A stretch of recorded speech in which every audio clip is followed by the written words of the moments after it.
Choose life. Choose a job. Choose a career.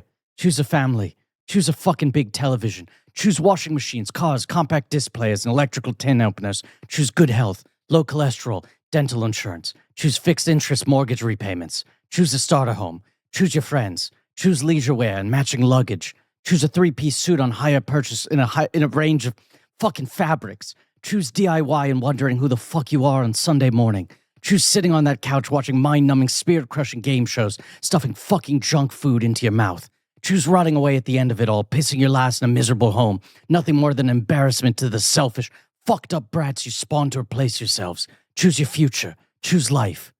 But why would I want to do a thing like that? I choose not to choose life. I choose something else. And the reasons? There are no reasons. Who needs reasons when you've got podcasts? Now, when I was on line 2, you started nodding because I had McGregor down. It was hard to maintain. I'm not going to say you had him down, but I was impressed close. that you were in the ballpark. I was in the ballpark. And then very quickly it was gone. It's a lot. And then it kind of came back at the end. A little bit. I recovered it at the end. Choose life. I can't choose do life. Choose life. Choose life. I can't do a Choose Scottish life. accent. A little Colin Farrell. Little Colin Farrell. He's Irish, yeah. obviously. But there's that boyish quality to his voice that he still has. Still has it. Yeah. That's why hello there is funny. Hello there. Because when he says hello there in Star Wars, yeah, he is that line. Alec Guinness says that, yes. right? Right. And so clearly they're like, it's an homage, we're referencing. But the way he says it, you're like, he's like a little kid, like, yes. Picking someone up at school. Hello there, It is also we did Dr. Sleep on the Patreon feed paywalled recently. We talked about Ewan for a while there. Watching this movie, it is just incredible how he has aged. He's beautiful. You mean that he's a good-looking man? Yeah, but it's just basically he looks exactly the same, just with some added wisdom. Well, he's had good work. He's had some good work. He's one of those guys where it's like he's like he's had a little hair 30 pounds heavier than he is in this movie, but that's intentional. Sure. Okay, so this is what we were talking about. Don't ever point at me. I'm sorry. Rude to point. My mother used to tell me I would get slapped for the way I pointed at people when I was a child. No one ever did. Never. Well, your mother was a fucking liar.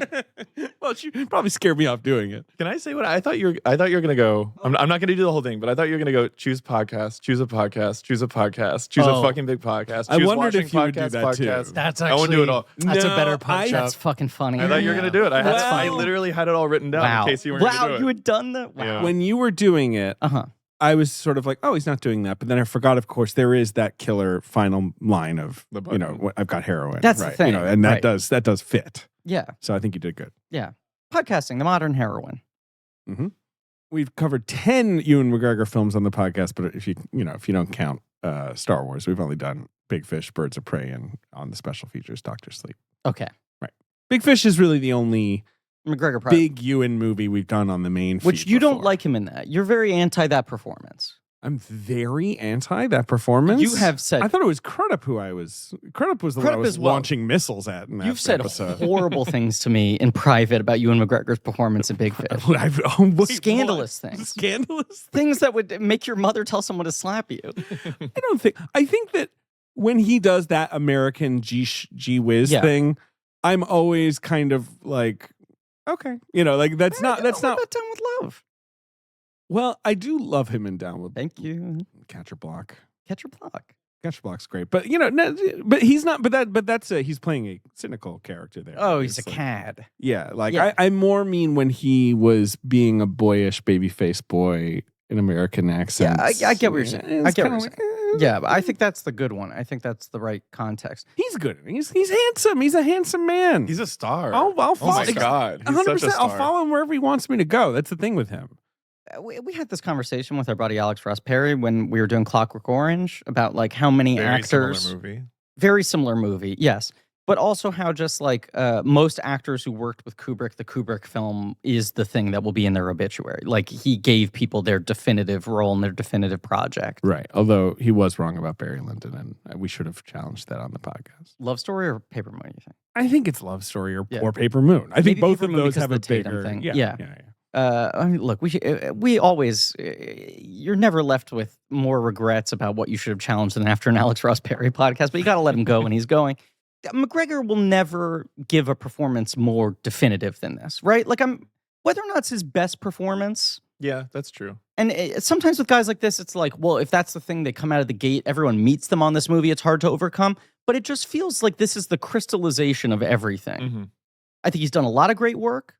I think he has probably a lot of great work ahead of him. This will be his eulogy. I think more than Star Wars. I think that in the United Kingdom, there's no doubt that is true. I think in America, it'd be fucking Star Wars these days. I think so.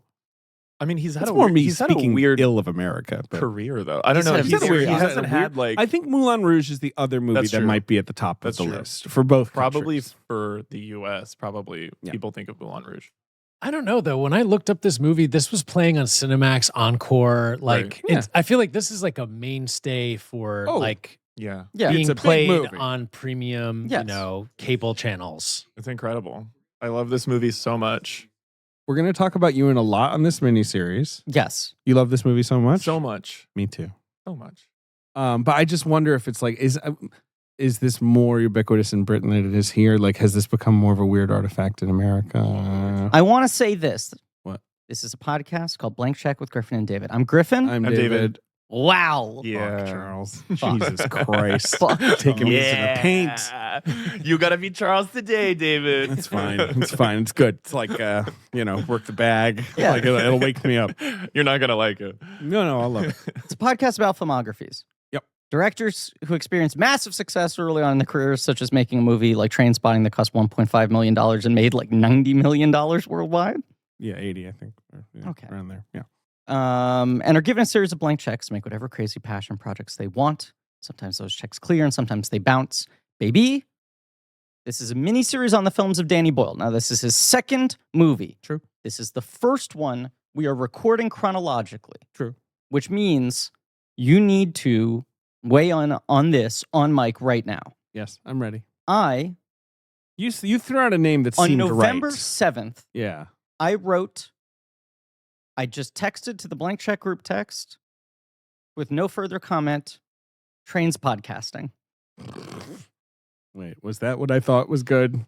And then I wrote, it's either that or Slumpod Million Cast. Yeah. And then my third text was 28 podcasts later, ... And your response, Was. Tuesday, November 8th, anyone want bagels? The next morning, Did anyone?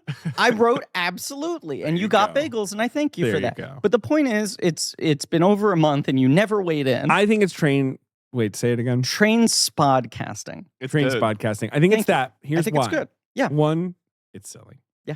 Two, I just want the art to Yes. be Clean. the train spotting poster of art. course. Well, of course. It has to be. Of course. So, and I don't want it to be the Slumdog Millionaire poster, which beyond the fact that it's a movie starring non-white people, which Yes. is nice. It's kind of a bad poster. It's a bad poster. So fuck that. Yeah. And what was the other one? 28 days later, that's just like Right. red and glowing eyes. Like that's kind of boring. Yeah. And also that's just kind of boring. Yeah.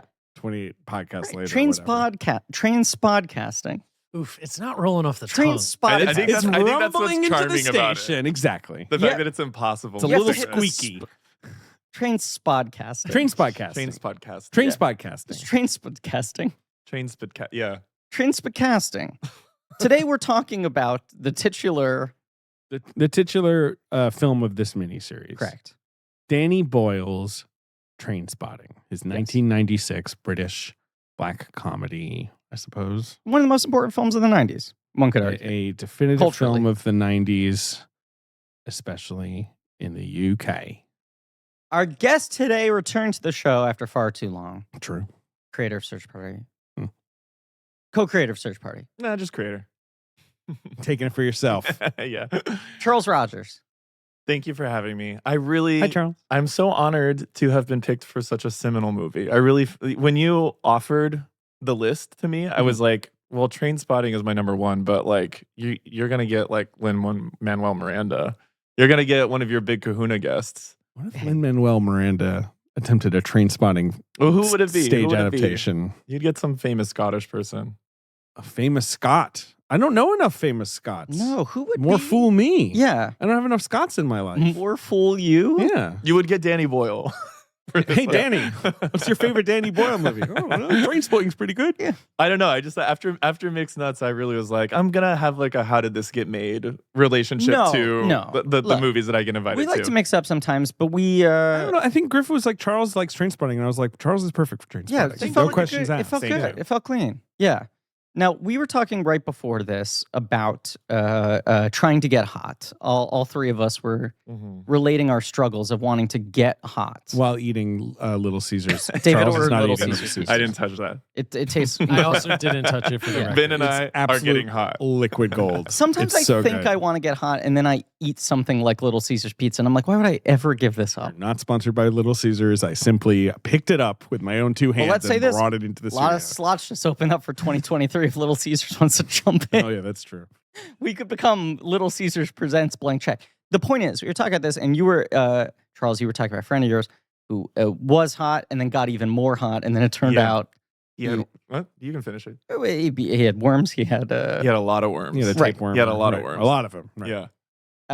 and this thing of just the people who look the most hot, often something horribly unhealthy is going on, Yeah. whether deliberate or unconsciously. I like the characters in this movie. I was gonna say it is upsetting how much I kept thinking to myself how good these fucking guys look. It's two things. One, it's the vintage thing. Absolutely. And two, it's the fact that they're all hot in the movie. Yeah. But they're also all still hot. Yeah. And so there's Yes. this thrill to seeing them young, to seeing all these, Kelly McDonald and Ewan McGregor and Johnny Lee when Miller. he's You're like, naked, he has no fat. Like there on his abs, it's- there's nothing. When he It's bends nothing. He over, and lost it's those a lot of tiny. weight. I mean, Yeah. For to this movie. day, I mean, I'm no longer like when I was like a twink, I was like into skinny other Twinkie boys, and now I'm not that much. It's not.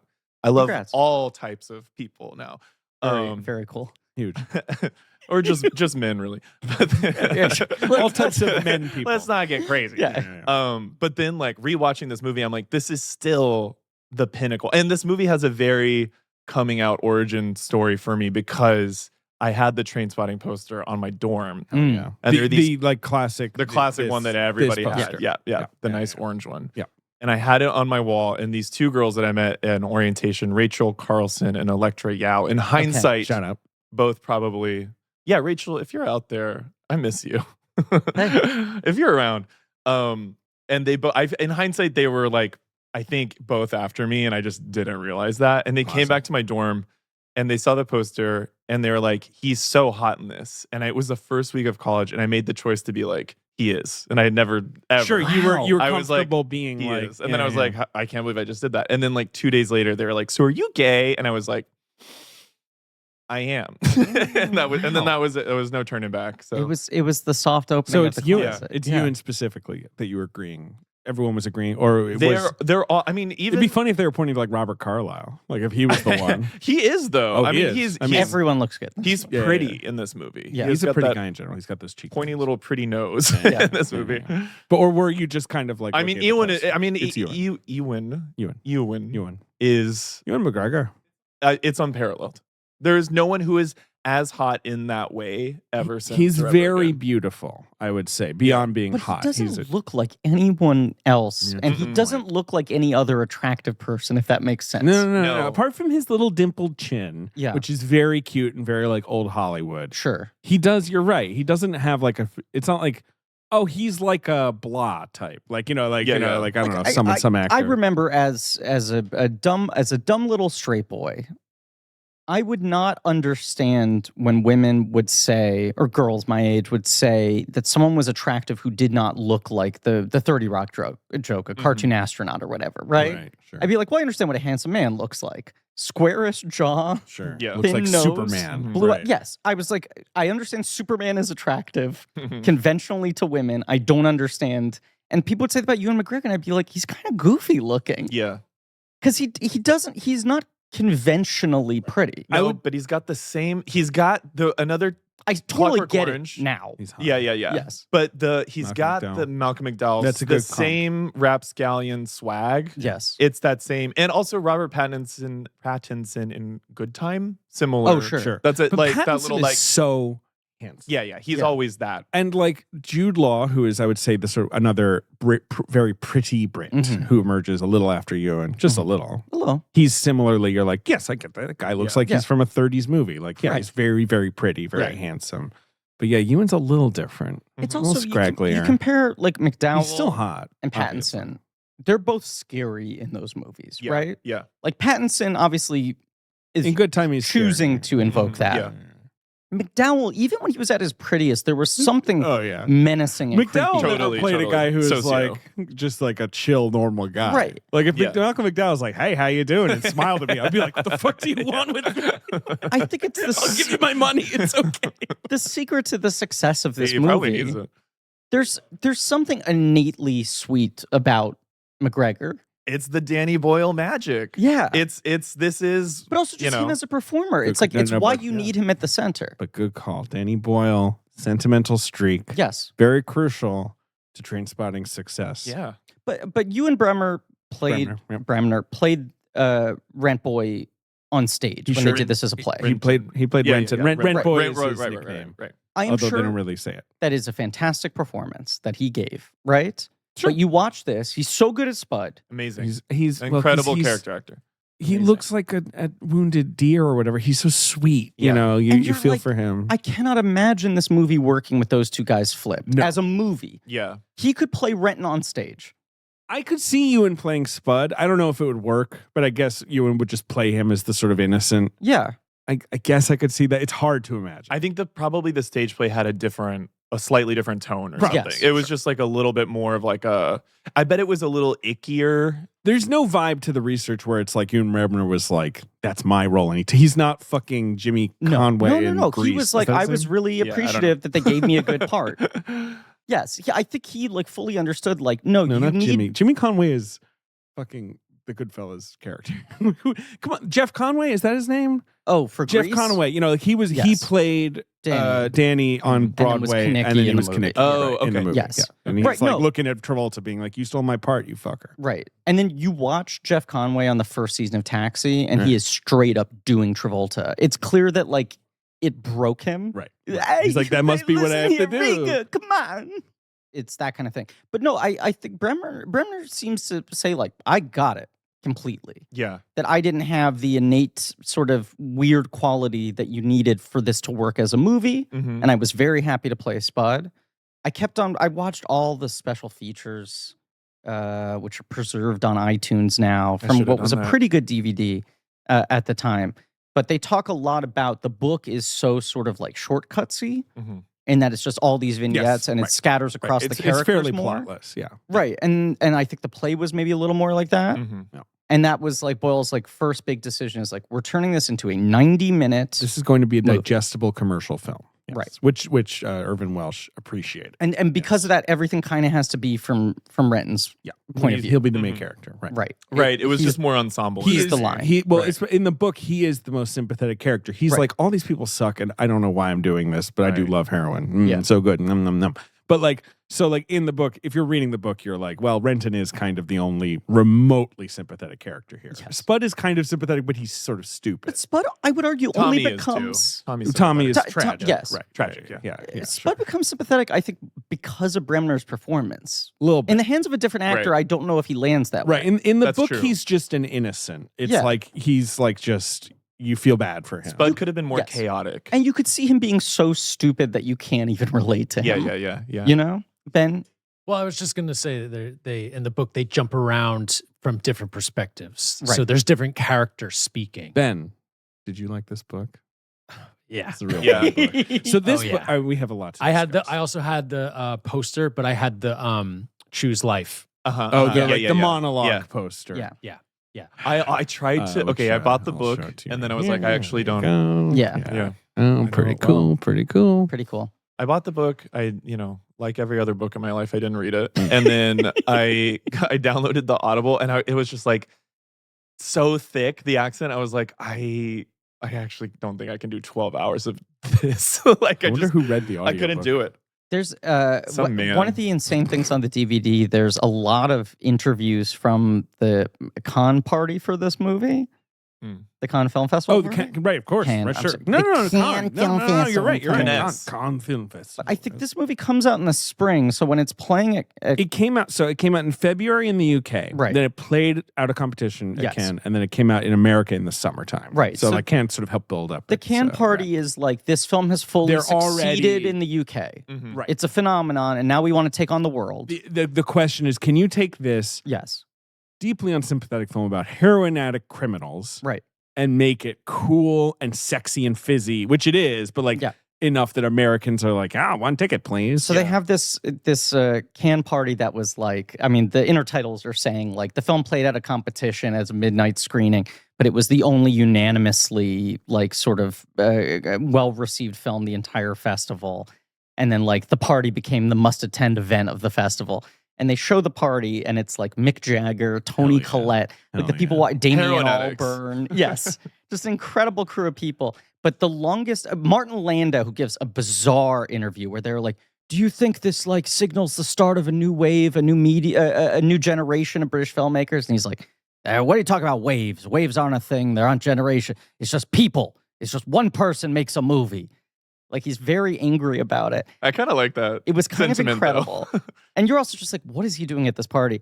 But then the longest interview, weirdly, the guy who stays and talks to this fucking red carpet schmo for the longest is Noel Gallagher. Sure. Well, he is also king of the world right then. Yeah. Absolutely. Yeah. Who's Noel Gallagher? Of From Oasis. Oasis. fame. Okay. The front man. Okay. Well, And they ask him if he also a chatty guy who loves to go off if there's a microphone. was in front good, of and him. was saying he's so good funny. He's shit. maybe the funniest British person alive. But they were asking him, do you think the film's going to connect in the States as much? And he goes, I don't know. The fucking accents, they might understand. I didn't understand much of what they're saying. And it's like, he's a man who is somewhat unintelligible. He's Mancunian. He's from Manchester. And he was saying, I did a very bad job of his accent there, but he was saying that he could not understand most of the dialogue in the film. Did you guys watch this with subtitles on? Absolutely. I sure did. Okay, yeah. I was gonna say, David. Yes, I did. I mean, well, I watch everything with subtitles because my daughter. Yeah, I'm a little that way too. Because of my but, daughter. Yeah, also your because of your daughter. watched this Yeah. movie. no. Okay. and- She She didn't and watch it. She I just actually read it. She I- read you the just subtitles. I you actually- just showed teacher her. You had showed to her read. only the baby scenes. Well, I actually put it on with my wife in the room because I was like, just watch the first 10 minutes. It's like fucking shot out of a cannon. Has she It's never so seen cool. it before? No, Wow. and that's not surprising. And quite quickly she was like, "There's a baby. Is the baby okay?" And I was like, "No." And maybe we should stop. watching. Maybe less okay than a baby's And she ever was been. like, "You shouldn't have even." She was like, "You shouldn't have even told me that the baby is not okay, even though I'm not going to watch. You should have just said You the should have baby's lied to okay." And the I was baby like, is so not okay. I was it like, comes does back. this movie have a vibe of the baby's gonna be okay? Like, not really. But it's Chekhov's baby. I forgot about the. It's also it happened so early in the movie, Yeah, I and we move on, and it's Yeah. still light and fun. And I don't know how well, it that's pulls that why off. this movie is a real magic trick of a movie. Yeah. Yes. I hadn't seen this movie in a really long time, Mhm. probably since college or I saw something. one time in high school, and I hadn't seen it since. I watched Wow. it a ton in high school and Yeah. probably in college, and then I hadn't seen it in so long. And the baby, I remembered being so hard to watch. I had. Yes. I'm gonna be honest. Actually, I skipped the scene. Really? I've seen the movie many times. Well, I just this immediately- episode really doesn't not- count. Your Click, click, opinion is. It was not the hard. It ended up not being the hard. The hardest thing for me watching it this time around was Tommy. And when Tommy goes That's back, the Tommy I stuff. was like, Yeah. Yeah. I am so bummed by this. But the baby,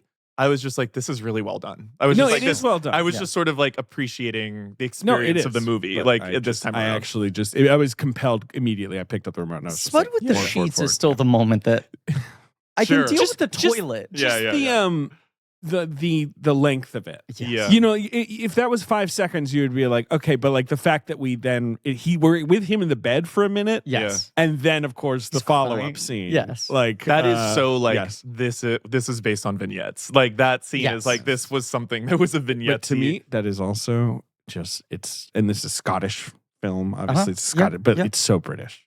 They're so fucking obsessed with caca. poop and Cock-a-poop. Yeah. butts and dicks. You know what I mean? well, In that yeah. weird way where they're like such a proper country in so many ways, but also they're so like scatological and silly. You know what I think is a weird choice? It's maybe the only thing I'll ding Boyle for in this movie. And I'm wondering if I'm going to get pushback from you guys on this, knowing who I'm talking Careful. to. No trains. Careful. Well, no, we'll talk about that. Although there actually is one. There is one train. There's one. Why, train. I have something to say about Yeah. that too. Me too. When Spud passes out in the bed, Yeah. and Shirley Henderson. She looks at his cock and she's like, Let's not see that what I'm good. gonna And I'm say. like, it's pretty Excuse good. me, I know. Thank Yeah. you. This is my point. Yes. I'm like, if I'm Danny Boyle, that's a funny beat on page. Yeah. You get on set. Bremner's like, I'm good to go. Here we go. Drops Here's what I kick, look like. Shows his dick. You go like, we're now framing this from That's not going to work. Exactly. the waist up. The joke doesn't work. He's got a pretty good penis. Or you He's do got a great inverse prosthetics. One of the only times in film where you make it smaller. tuck it down. Or give him a mic. some kind of perspective trick. I don't know. There's something Yeah. you can pull off. You just don't show his the dick. looks His dick too is big. really fucking good. Yeah. Or whatever. You know what? Maybe. And I'm surprised. I'm like, good for Spud. And then she's saying Agreed. the exact opposite But thing. maybe Well, what the she's hell does only- she want? Yeah, what She's addicted. She's addicted to the biggest dicks in the world. and it's soft. it's soft. It's soft, and It's soft. it's foreskin too, which can It's often foreskin. make it look a little tucked up. David's giving a poncho from the NA, first okay. new group. So, Trainspotting. Wait. Can I? Okay, I have gifts for you guys. I got Oh you my guys. God. Oh, you said you had something. special Something- planned. I'll say Okay. surprises. Is it plaster cast of you and Bremner's penis? Yeah. I got you. Now that it's come up, I mean, I should get him out. It is okay. So I wanted to get you guys something from the movie, so I found the Wow. prop store, like an eBay store, Sure. a UK eBay store. So like, do you guys know why it's called Trainspotting? And there's a couple of answers to this, but In the book, there's a bit where they're at a train station. Old man comes to them and goes, "What are you guys doing?" A bit of train spotting, and that guy turns out to be Bagby's dad. Is that oh really? And apparently, the scene is in T2. Oh, interesting. Is it? That's why the fun. book is called that. I read. But what's Well, there is the whole like Trainspotting is like when people would just take down the numbers of trains So passing by. train and that's like spotters are a type of British person. uh-huh. I think there's that guy on TikTok. I was now. going to say, you know, this guy with the head camera, and it's like a fisheye And he's like, lens. "Oh, here I am.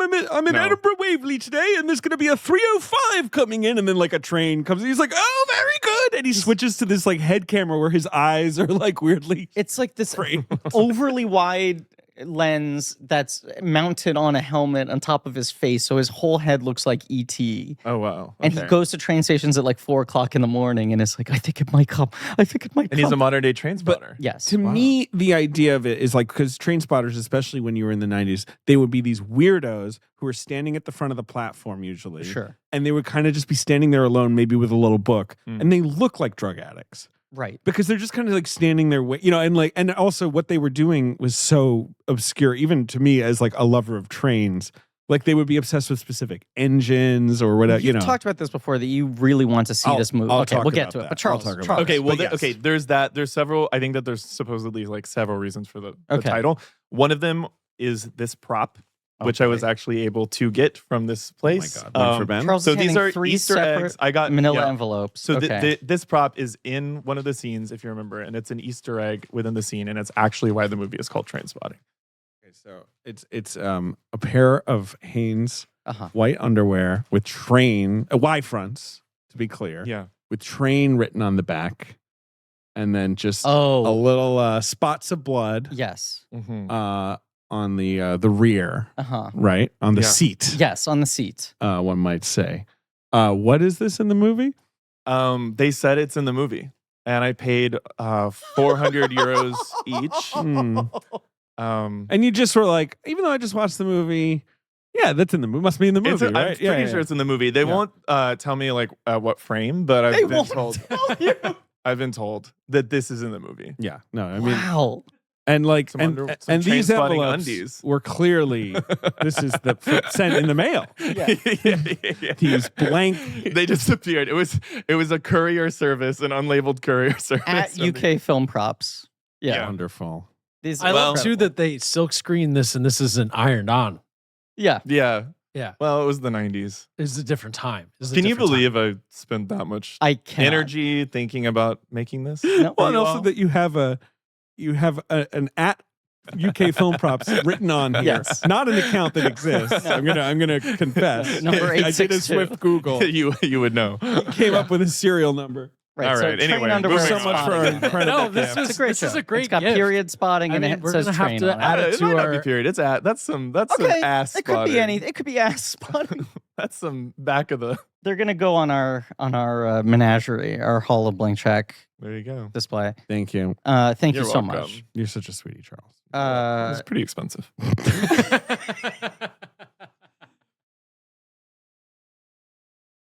Ben? Griffin, what's up? Hi. Can we play a little game quickly? Let's even call it a thought experiment. Yeah, sure. Okay, close your eyes. Okay. And now imagine socks. Okay. Don't stop there. I have some other items to add to the list. Keep your eyes closed. All right. Keep you're right. imagining. Sorry. Okay, so you got the socks in there? I got the socks. Okay, now add to that underwear. All right. Got it. Okay, and t-shirts. Yep. Got Hold it. on, but keep them amorphous because I'm giving you the detail that's really going to define the form of these objects. Mhm. Socks, underwear, and t-shirts that feel cozy like a fireplace and soft like a cloud. Okay. Wait. I think I know.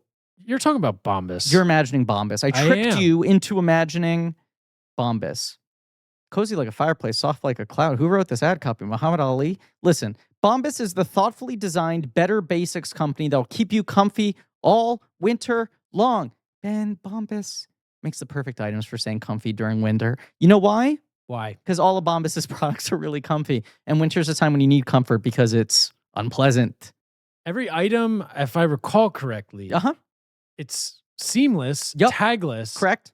But is it luxuriously soft? Yep, as we well? got it the second time. Yeah, absolutely. They are luxuriously soft. And I slowed down. The way I handled that word was I slowed way down. Not me. I plowed on through it. You got to plow through it. Well, you can do it with Bombas. You'll be able to plow through anything with your soft socks. Hey, that's true. Look, whether you're relaxing inside, like I am, hiding away from the weather, or getting active out there in the cold, they're great winter socks. They keep your toesies warm. They use the softest materials like merino, wool, Pima cotton, even cashmere, which makes them the perfect cozy wintertime layers. Their slippers, Ben, are soft on the outside and even softer on the inside thanks to material like fuzzy Sherpa. Now, here's the thing that I like a lot about Bombas. What's that? And I'd say this really comes into effect in these tough winter months. Mhm. Socks, underwear, t-shirts, the three things I asked you to imagine, Yes. they are the number 1, 2, and 3 most requested items in homeless shelters. And that's why Bombas, for every one of those comfy items that you purchase, Bombas donates one of those comfy items to someone experiencing homelessness. It's a good deed. And we love Bombas for it. We do. And here's another thing we love Bombas for. Most successful company in the history of Shark Tank. They still will not put it in their ad copy because they are so modest, but I will never fail to mention it. Well, you know what? If you're interested by what Griffin and I have had to say, Mhm. And I think we've given you a lot of profound things to think about today. I think what we need to do is call to action. I'm doing it. Okay. Ring, ring, ring, ring, ring. Boop, boop, boop, boop, boop, boop, boop. Hello? Is action there? Yes. Heed my message. Go to bombas.com/check and use code CHECK for 20% off your first purchase. That's BOMBAS.com/check and use code CHECK at checkout. Bombas. Hello? David, tell the story. What? I queued you Oh, up. my mom? Yes. Oh, yeah. Oh, yeah. No. I mean, it's just okay. So this one comes out in 1996. I'm Yeah. living in. I'm 10 years old, Okay. and I am interested in movies, but I feel Yes. like the movies I'm still rushing to see are like The Hunchback of Notre Dame, right? Great movie. Yeah. Good, I'm just what's out in 96. Sure. I'm trying to think. Like what is? Dunstan checks in, or is that earlier? Oh, I checked in We all with checked old in. Dunstan. Yeah, There's no question. Never checked out. And obviously, I am not seeing some of the more adult hits of 1990. Fargo, Sure. right? Scream, Uh-huh. From Dusk Till Dawn. Sure. Now I'm looking. You get at to my those list. later. You weren't ready. I wasn't ready for that. I think I may have seen. I saw Star Trek: First Contact in theaters. Okay. The movie's kind of intense. Yeah. But there's these posters for a film called Trainspotting. They are pretty much the coolest posters Yes. imaginable. The advertising campaign for this movie is second to none. Mhm. Yeah. But obviously, the poster does not feature anyone shooting drugs into their arms. And it Yeah. is called Trainspotting. And it kind of has this kind of like now arriving thing going Yep. on, right? Like that was part of the, the taglines and all that. So I'm like to my mother, like, what's this movie? Is it about trains? Yeah. I have to see You it. gotta see it. And my mom was like, no, it's not about trains at all. Like it's not about, there's no trains in it. And I was like, what's it about? And she said, drugs. It's about people who do drugs. And I was like, what are drugs? Yes. Because I was 10. Right. And my mom had to be like, okay, what are drugs? Like, I just remember very clearly her being like, how do I sum that up now? Yes. Like having to, for the first, and she's like, I don't know. It's like you smoke things that are bad for you. And I was They're like like cigarettes. cigarettes, Yeah. like my father smokes. And she's like, no, they're worse. I mean, arguably, like, and then she suddenly just like lost in like, the criminality of drugs. Yes. How criminal should they be? Who can say? What a broad term it is. She's clearly not about to be like, I mean, these guys are doing heroin, which is Right. like, that's a really tough one. Like she doesn't even get into that. But I just remember her failing completely to explain to me why anyone would want to see this movie. Yes. And what it might be about. No, I would. I mean, Because nothing about this suggests anything really, except that there's hotties in it. That it's cool. right. That it's It's like, this is a fucking very cool movie. Right. I also I had questions like, why is one of them called Sick Boy? That's not Right. a name. And she's like, I don't know. I mean, she didn't see it at the time, I think. So. Oh, no, she did see it. I remember when it got nominated this film was nominated for 1 Oscar. Screenplay. Best Adapted Screenplay. Yeah. And I remember when it got that nomination, me and my mom watching and they were like, John Hodge, Trainspotting. She's like, that's a cool nomination. Damn. Like she was impressed that the Oscars It went didn't there. win though, right? Did not win, I believe. Well, who beat it? 96. Probably lost to The English Patient. I'm gonna guess. No. There's an obvious Sling Blade. Is that adapted? So Yeah, lost because to it's from a Sling. short. Let's see. It loses to Billy Bob. Well, we love Billy Bob and We we love French fried I potatoes. don't know, it's a bunch of gibberish. That is movie. wild I don't that know if that he- should win. He beat The English Patient Yeah. among other things. Trainspotting. He beat Arthur Miller For The for Crucible? adapting The Crucible. Sure. Kind of a Yeah. lame nomination, but whatever. And the funniest adapted screenplay nomination of all, Hamlet. Kenneth Branagh. He did not cut a single thing out of the Yeah. play, so he basically was just like, "Here's what this would look like on Fucking screen." nominating Branagh. No, it's such. I love that movie. It is Yeah. such a lazy nomination Yes, to yes. be Branagh being like, "Here's my adaptation. I'm not changing a thing." It was probably a slightly different like typewriter font. Yeah, Might that's, have adapted maybe, it that's to true. serif Ye a little. old screenplay. Yeah. But he, Billy Bob that year was like giving him screenplay was a way to also make up for not giving him actor. It was like a 2-in-1 win. He was unstoppable. Growing up in the village of New York City, this movie was so fucking omnipresent when it came out that I thought this movie was as big as Star Wars. Because it was just like, what I now understand is like, oh, that was a very, very savvy marketing technique that they understood. They had to make this movie seem cool by like, putting the posters up everywhere and promoting the soundtrack and all these things. Soundtrack was a big part of it. I didn't understand that was them trying to get people excited about this movie. I was like, this is the biggest hit film of all time. Yeah. And I would see that poster, which just looked so cool.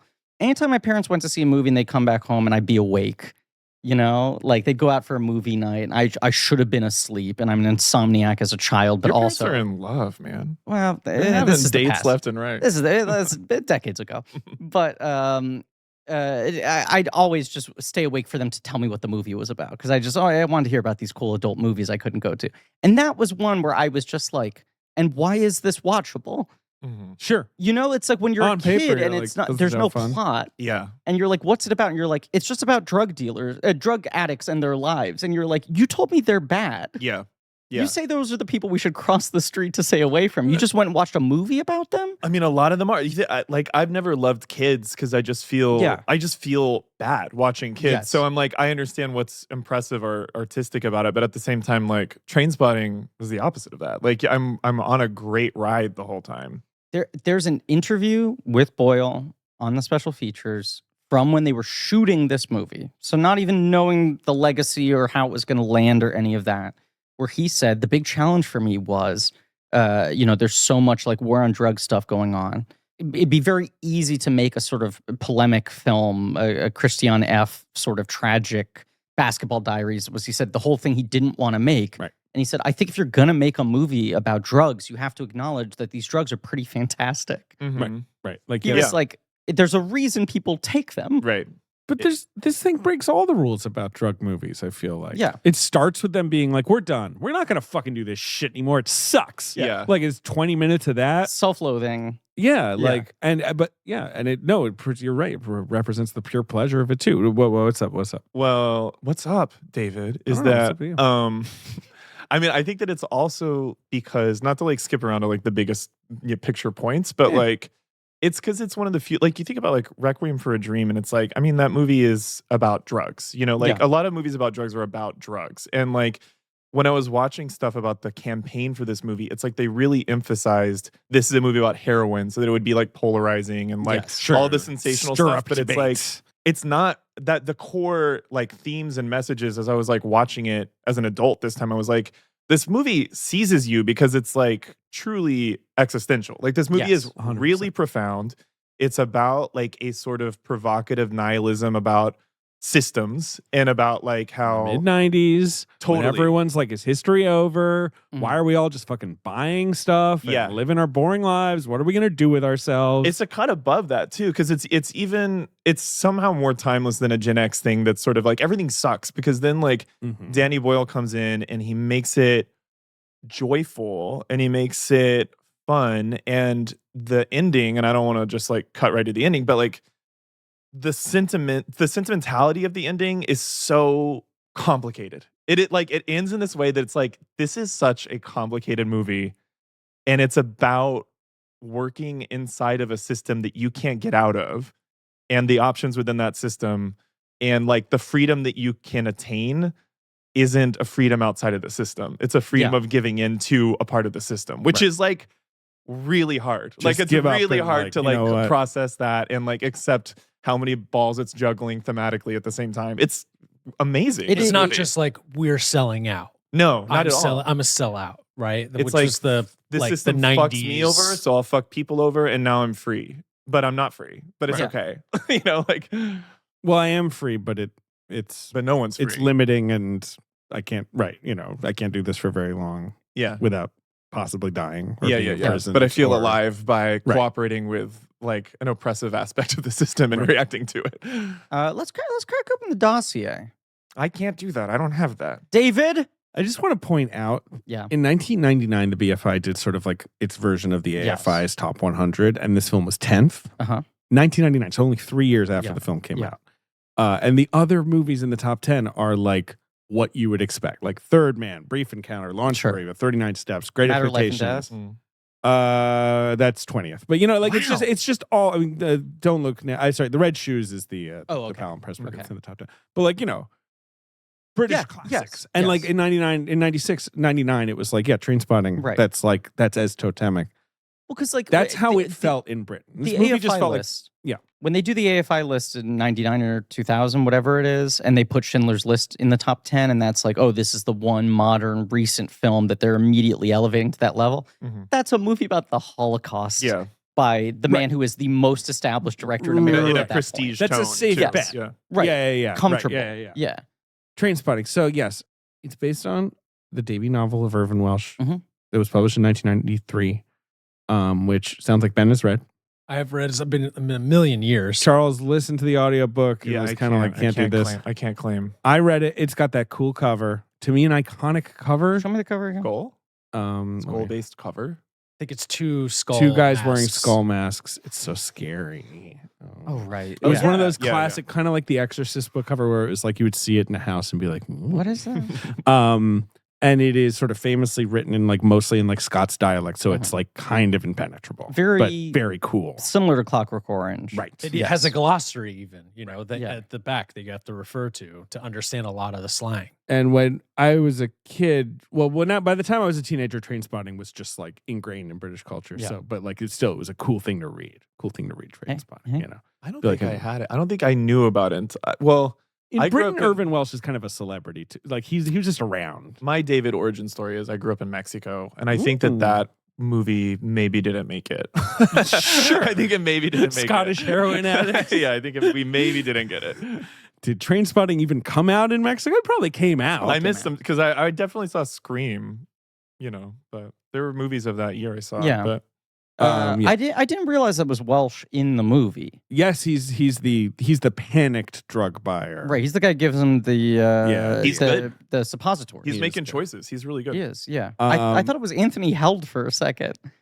He looks kind of similar. He's yeah. funny. He has a weird Look, vibe. IMDb says it wasn't released in Mexico until 2016. Okay. Wow. Interesting. Like when they did like a 26. re-release. A brand new. Wow. I guess probably in advance of the sequel. Yeah.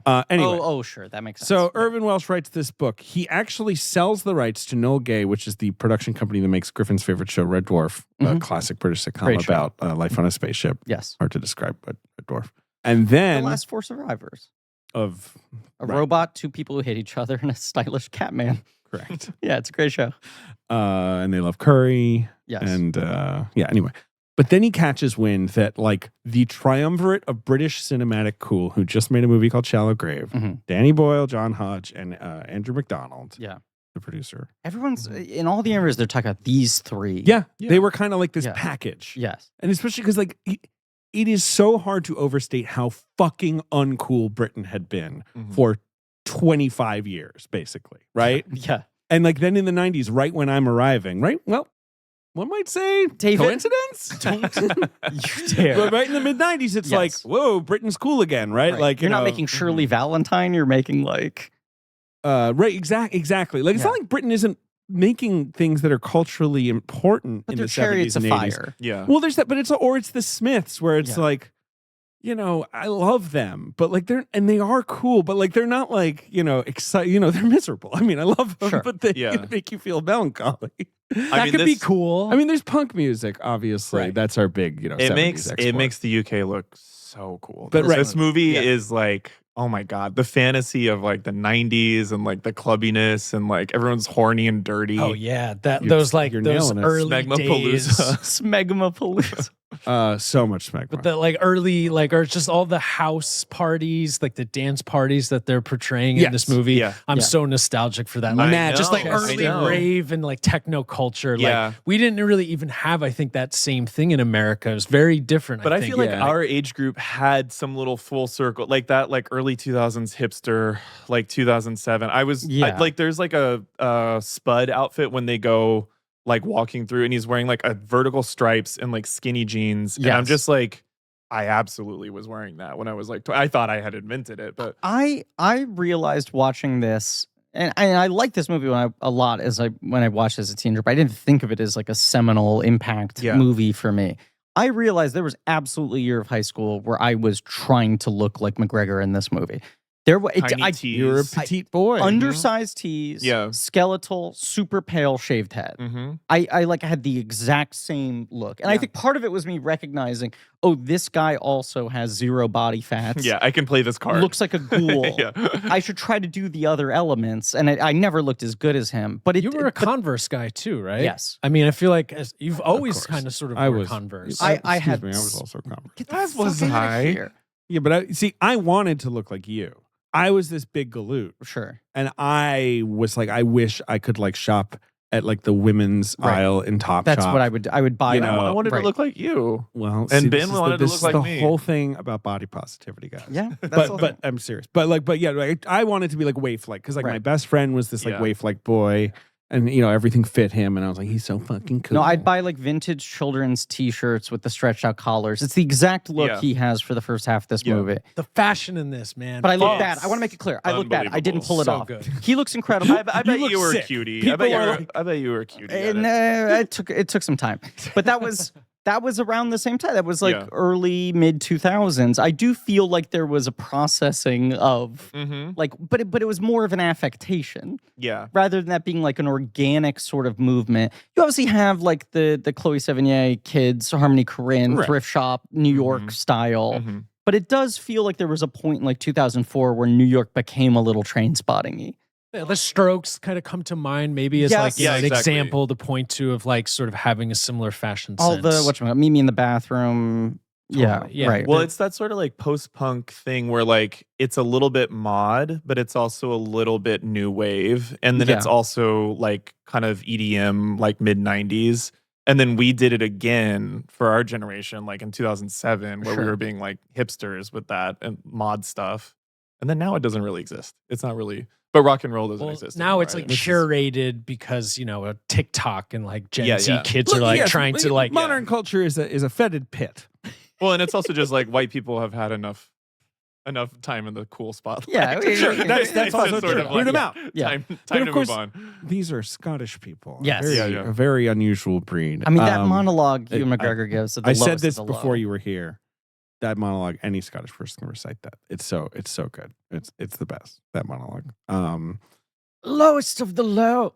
I fucked it up. I went to Billy Connolly on that one. Go on, David. Sure. He'd be fun in this one. Yeah, he'd be He great could be. in He it. could be Mother Spirit. I mean, it's so funny how that monologue, like, they just don't go up the mountain. Like Tommy's like, let's go up this mountain, and then he like gives that monologue. He's like, they're like, fine, let's just okay. go home. This I want is- to talk about that train station. This but is so later. also, I mean, speaking of complicated about friend dynamics, I mean, like growing up, I had a group of friends that I feel like I related. mhm. Wow. That I related to this group of friends, and that we kind of all didn't really like each other and Sure. were kind of mean to each other. Yeah. Right. But then You were also all kind of loved sick each of other. each other. Yeah. Right. And we were all kind of stuck with each other, is almost kind of the way it felt. Yeah. Well, it's that thing too of like when you're growing up with people, like you don't realize that your friends at the time like have personality disorders. Right. That they're like actually like very deeply fucked up people. And but like those are the options you have. And then you Absolutely. become completely enmeshed with them. And then looking back, you're like, that person was literally a sociopath and they were my Or best sometimes friend. you might even have the experience where you see them later in life, and Yeah. they're like, "I was the worst. Like, Yeah. I was like really messed I up. was the problem. Yeah. Yeah, and you're like, I guess you were. Yeah. Did you 'cause- go like, why does Tommy hang out with junkies? Yeah. Why do any of them There's hang out with mates. beggars? Self-esteem, What else are you gonna self-esteem. do? Yeah. Well, why does anyone hang out with Begbie? Is the big one. Huge. That is a guy where I'm like, I might cut him out of my. I guess he would just find me. I They're guess that's scared what of him. he- Yeah, exactly. I think they can't get rid of him. They Like can't he's get just rid of like him. these are the only people I can hang out with are like these extreme addicts. Right. They're the only people who actually tolerate me. Yeah. All right. So Irvin Welsh sees Shallow Grave, Okay. and he's like, "Fuck! Like that's the energy I want. Like this it's is sort of awesome." a British Mean Streets moment. Absolutely. Right? Where it's like, oh my God, here's this exciting new star, this exciting new director. These guys are going to do big things.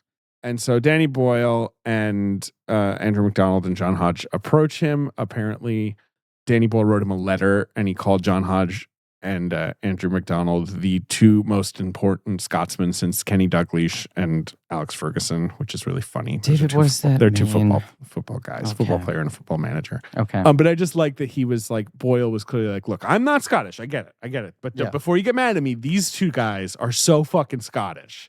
So like they're not gonna mess that up. I Yeah. promise. Like we'll have the gestalt of like, Sure. working class Scottish life. And then the way Irvin Welsh puts it is he like reads the screenplay and I think for Shallow Grave, he like reads Mhm. John Hodge's screenplay for Shallow Grave and says, there's nothing I can teach this guy about screenwriting. I'm just gonna get out of the way. Yeah. Mm. Like this seems fine. John Hodge Mm-hmm. and Andrew McDonald could be in the movie. Like John Hodge looks like Yes. Sick Boy, Yeah. and Andrew McDonald looks like Spud. They like kind of Yes. are those guys. John Hodge is Cutie. a Super cutie cutie. pie. Yes. And he seems gay. Like I was looking at interviews with him, and Mm. I can't find don't it know. because no Yeah. one is interested. no one's in, asking, in right. putting that on Google. We're asking. John Um, Hodge, get in touch. We'll talk about him plenty Yeah. because he made Well, many movies. John Hodge from the past, get in touch. All right, Oh, well, okay. fine. Jeez, damn. John Um, Hodge from the present read for Phil. No, he's actually kind of cute, but what am I gonna do? Marry that man? No, come on. You could. Don't question it. And Andrew McDonald's brother, of course, is Kevin McDonald, who you may know. He's a fairly big documentary director. Who is also the brother of Kelly McDonald. Really? No, What? they're not related to her. Because they at all. talk about they found her her- out of yeah. nowhere. Why did I think Kelly McDonald and Kevin McDonald were? I didn't think her and Andrew McDonald were related. That's why But they are the heirs to McDonald. they are the two. That's the- the Well, thing. the other thing is they are, I believe, the grandchildren of a little guy called Emmerich Pressburger. Ever Oh, heard of him? Okay. But I yeah. think Kevin was specifically related to Kelly. Okay. But yes, Kevin did Last King of Scotland. Yeah, exactly. He did. The He did. documentaries. Right. He was the Yeah. big documentary one day in September, and Touching the Marley, Void, yeah. and then he switched to Yeah. fiction films, and I feel like he was less good at those. Although Last King of Scotland's Last King all of Scotland's a good movie. What did he do recently? right. The Mauritanian. Right. A movie that absolutely exists. Yeah, right. It's a lot of stuff like that. Like, and he does a lot of documentaries where, no offense, it feels like he's kind of doing it for money. Like he did Yeah. the Whitney Houston documentary. Yes. I think he did an Oasis documentary. No, Yes. there's something else about Oasis. I don't know. It doesn't matter. Anyway, Doesn't matter. these guys are all on board. Mhm. Well, I think they first read the book when they're making Shallow Grave, and they're Yeah. just like, this is like a brilliant youthful thing. Like Mhm. this is perfect for us. And they had to pry the rights away from Noel Gay. Okay. And The it's one of, publisher? Or yeah, the people he'd initially Oh. sold them to. And it was one of those kind of things where like, well, we didn't have any plans for this, but you're interested? Sure. Money, please. Yes. The other thing is that Scott Rudin was Oh, boy. circling them post Shallow Grave, which makes sense. That was always his move. And was He'd wait like- for someone to make the one movie on their own, and he'd come in and be like, "I will fight all your fights for you." He was like, "What do you want to make? I'll help." You know, like Yeah. he's sniffing around them. Yeah. One said Weinstein got it here, at least. Well, that's true. Yeah, the Miramax does pick it up. But it's not made by Miramax. No. It's made by Channel 4, Right. which is a British TV channel. News station, I mean, they do have news. Yeah. local news. No, Channel 4 in Britain, especially in the 90s, that was the cool channel. Okay. There was the BBC. You had 4 channels. There were only 4 channels. Mhm. I'm not joking. Go on. There's the BBC, one. Mhm. That's the big one. BBC Two. Roku, Then BBC Two. Freevee. BBC Freeview. No, BBC Two, which was Yeah. like the other BBC channel that was a little more fun. Like Uh-huh. Buffy was on BBC Two. Sure. And then ITV, which was the first private channel. Uh-huh. And then in the 80s, they were like, we should have a second private channel. It's getting a little boring. Just these 2 channels, but BBC, ITV. So they bring in Channel 4, and Channel 4 was cool. Channel Now, 4 had like cool alternative stuff. now the Ming T song BBC. I know. I mean, BBC One, BBC Two, BBC Three, BBC Four, BBC Five, They actually BBC Six, did- they- BBC Seven, BBC Heaven. right. But they Which, if actually you count, didn't it's have actually those when 8 I was a total kid. channels. Right. They did actually add 3 and 4 later when cable came around. And when did BBC Heaven come around?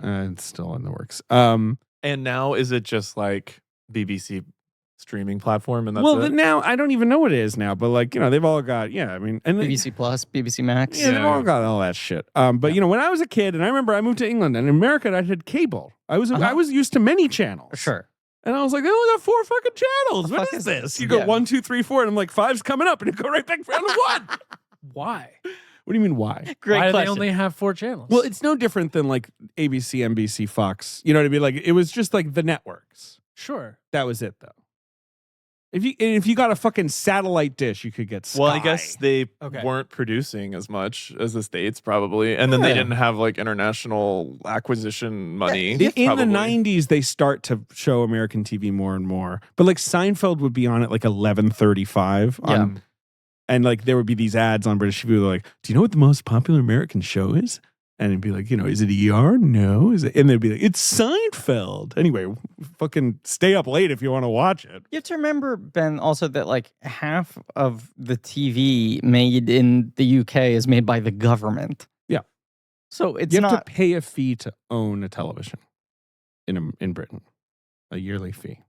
I thought it was just that you would pay some taxes towards the production of all this stuff. That's how it works. You That pay, is- you that literally is you that pay tax. a license fee every year. You pay money to the government to own a TV that can receive television. If you want to be one of those I don't even own a TV people, then they go fine. Then you don't have to pay for our TV shows Right. that we the government make. But they're basically saying if you have one, you gotta pony up. When I was in college, I had a TV in my room in my dorm, but I didn't plug in the antenna, so it didn't receive television. I only used it to watch DVDs, and I could have DVD plugged in 1, TV DVD and 2. watched exactly. Region DVD 1, three. Region 2. I could have plugged in my TV and watched like the BBC. But then you would have had to pony up. Well, they might have found me, and they would do these ads God. where they were like, "We're watching. If you don't pay your license fee, knock knock. Who's there?" It's like Brazil. I mean, it's just that's the vibe. Wow. But that's why, like, when the BBC shows something you object to, you can like call the government and be like, "I don't like that. Yeah. I didn't like that you did that. My I money paid paid for that." this rather Yeah. than David Zaslav paying for it. And there's no ads. BBC has no ads. And there's more nudity. I mean, Britain's got lots of nudity. Yeah. Yeah. There's no doubt about that, including keep their clothes on. Trainspotting. Yeah. Plenty of dicks, Hell yeah. Mhm. at least 2. Good dicks. Good yeah, dicks. Good dicks. Good dicks. in this The thing they kept on saying in these interviews, where obviously we're not going to make it shortcuts. They kept on using shortcuts as the reference point. I guess because that had been pretty recent, successful. Very of, recent, early. This is 90s, not yeah. what we're trying to do. We're going to streamline it. It's from Renton's perspective. Boyle's big thing of like we have to show what's fun about these drugs. This can't be like an anti-drug screed. You need to show the highs of their life, otherwise the thing doesn't make sense. Mhm. It can be fun at times. The movie needs to be fun at times. But the other thing he said was the three of them made what he referred to as a blood pact that the movie had to be 90 minutes. Great. And he was just like More people should make conceptually. that More blood people pact. should do that. Yeah, he was just like, the energy of this film will Right. not be able to sustain for over 90 minutes if Yeah. we start like this, if we hit the ground running. And you audiences, it just doesn't matter if the scenes are good. At a certain point, they're going to get burnt out. They won't want to spend more time with these characters It's true. in this world. And there were a lot of good deleted scenes. And he just kept on saying, like, the only reason we cut the scene is because we had to hit 90 minutes. Mm. And you watch them, the scenes are really good on their own. They're mostly about the other characters. And he was like, look, streamlining, focusing on Renton, whatever. But the 90-minute blood pack thing was maybe the single smartest move they made. It's a strange but great structure too. Like Yes. it's really, and I love a lot of movies where now as a writer, I'm like, I'm like, no, everything has to serve a greater purpose of the story and whatever. I've just become brainwashed, but trying to like be hard on myself. But then you watch movies like this and it's like, this is really just about like setting a world, like setting a stage, exploring characters. And what it is doing is like, it does increase the stakes on some level emotionally to like see Rent go through all this stuff so that Mhm. by the time you're ready for him to get sober again and like clean up, you're like invested in it. That's Yeah. really all it is though. And besides that, it's just sort of like, yeah, you could actually cut like everything except for the last act, you know? Right. Like, and that would be your Well, story. also, if I submitted this script to anyone in Hollywood, they would be like, "This isn't Totally. how you write this. Like, Yeah. this is insane." But That's why Danny Boyle's an incredible director. Like it's He is an like incredible the director. direction of this movie glues what could be not a great movie together. but I'd also just feel like the sort of crucial point post Shallow Grave is like Hollywood is like the doors open. Yeah. Come here now. Yes. Right? And they're like, I don't know. And like Andrew McDonald, Boyle says he had like a phone call with Sharon Stone, who's like, hot Sure. shit in 1994. Yeah. And she's like, I loved Shallow Grave. Like, do you want to make a movie with me? Mhm. And Danny Boyle, as he puts it, is like, I didn't really know how to behave about this stuff. But then he reads Trainspotting. He's like, no, I want to do this. Right. Like, but I just feel like it's like they're all like, let's not do some Hollywood project. Sure. Let's make a £1 million movie about heroin addicts Yeah. in Scotland. Obviously, the book was a big deal. Right. Not like a #1 bestseller, Not but the still, Bible. not the Bible. And they were thinking Wasn't about like- doing the Bible. They were. Follow up to Shallow Grave. Boyle had to take. But 90-minute blood pack. If you spend more than wow. 90 minutes in the Bible. Yeah, maybe I would have read the Bible. The book blazes with honesty. It's compelling. It's disturbing. It's revolting. But you want to continue with it. It takes this group of people who've been sidelined, You're and still we talking all. about the Bible. Yeah, exactly. This Yeah. is Danny Boyle talking about the story of Adam and Eve, and Job, and all those fuckers. It takes this group of people who've been sidelined, and we all do it. We all sideline junkies as something lower than human. It smashes them straight back into your field of vision, and it says, consider them as human beings. So, Danny Boyle. That's what he's getting at there. It is funny. I mean, the thing you're talking about of Danny Boyle, like, okay, here you go, indie breakout movie, Hollywood comes calling. Sharon Stone is offering you a $40 or $50 million movie. And he's like, let me slow my brakes. Let me stay in this before I jump over to Hollywood. And now that same decision is like, you make a first movie for 1/8 of what this movie cost. And the second movie they offer you is a $200 million movie. Right. Like the leap is so much greater It is. now. Well, Yeah. there's only And one it's leap still- to make. But also it is like unfortunately rare that someone does the Danny Boyle move of like, I should stay in this pocket for a little Yeah. longer. Yeah. I don't need to make the jump yet. I should keep doing what I'm And when he doing. does make the jump, he struggles. But Yeah. Right. I mean, not struggle. For a while though. Yeah. Yeah. Some weird movies. As Irvin Welsh puts it, to me, Trainspotting is not a drug film. It's about the vibrancy of youth, about how people adapt to changing circumstances. Do you think I'm young? In a world David where drugs Justice. have George replaced Charles employment. Youth You're younger than pointed at me, me. so you're young. I think you're younger than me. Yeah, of course. You're the vibrancy of youth written all over you. Oh. And Irvin Welsh is like, my writing is about how drugs have become unremarkable. Like drugs and drink have become less recreational, more just a way of life because Mhm. people had fuck all else to do. Sure. And, they make this movie, but they're just very, like you're saying, Griffin, like they're very intent on like, this does not need to be hard-hitting realism and this does not need to be brutally depressing as much as it will be about brutally depressing things. It needs to be fun. Mhm. It needs to be and fun you can make and it watchable. cartoonish. Yeah. Right. It's constantly fun. It is making a choice. It's making like a million choices every second. It just makes you feel like I should make more choices. When you take drugs, you have a fucking great time, says Danny Boyle. It's- Unless you're unlucky. Look, I don't like every one of Danny Boyle's movies, although I do overall like his filmography. But the thing about him, even in his worst films, is you get the sense he does not take any decision for granted. No. Right?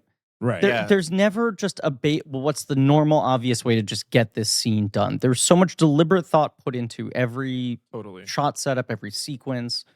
It reminds me a little bit of, it's weird to compare, but Baz Luhrmann. Like watching Elvis, I was like, I don't even know if I like this movie or don't like this movie. All I know is that I'm watching someone make as many choices as possible, and he's not just like, yeah, you're like, fucking get through this. People don't make a lot of choices nowadays. Right. Like, it's better to make them than not. Even if, and a lot of Danny Boyle movies, like he can get tacky, like he can do like stuff where suddenly everything's sped up and like.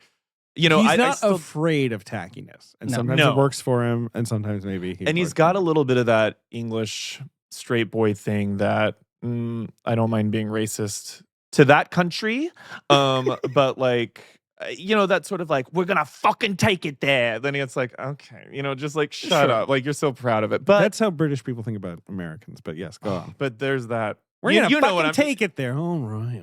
But you know what I mean? Like, we are British people fucking take it there. Look, I love British people, whatever. But also like the sort of like the being proud of how sensational you are, is in like your face. It's just so it's so straight, and like it's so straight boy, especially the flavor of that. And so like, but he counters it with a je ne sais quoi that makes it work. You know?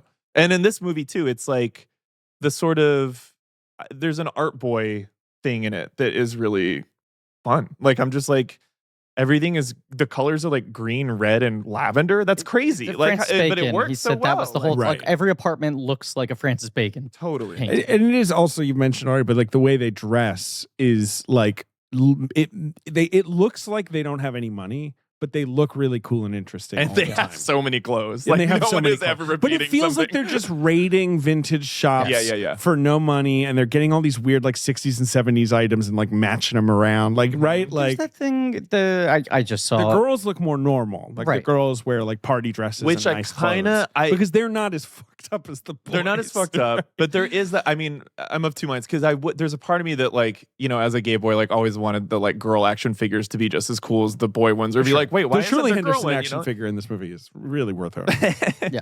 Well, Kelly MacDonald She's just is opening like and closing the sheets. The Kelly MacDonald is as like ready baked is the most ready baked of, but like she even kind of drops off. Like she does. Like by the end, you're kind of like, oh, I could have had a little bit more of her flavor. Absolutely. They cut her stuff because she's she's got a fun thing going too. But the woman who loses the baby, Fiona Bell is the actress. Fiona Bell, Yeah. she's great. She's really good. But there is a part of me that's like, but imagine like some English Annie Potts character actor, like in some sort of Cyndi Lauper, if she had been just as fun and flavorful, like I kind of would have been more into the groove of that, but whatever. I get that everyone has to be sort of like a grounded counterpoint. And it's a very boy movie. Yeah. And like all my friends who loved it were, well, maybe that's not true actually, but so it was this big boy movie. I was gonna say I just saw the all the Beauty and the Bloodshed. And there's the part in that where Nan Goldin's talking about like living in an apartment in Alphabet City with like 18 other artists and like multiple drag queens, most of whom are doing dope day and night. Right. And she said like every single day we went to Goodwill. Right. There's always gonna be new shit. Like that was the priority. Yeah. Every day. Because you want to be glamorous and you have no money. Yeah. Right.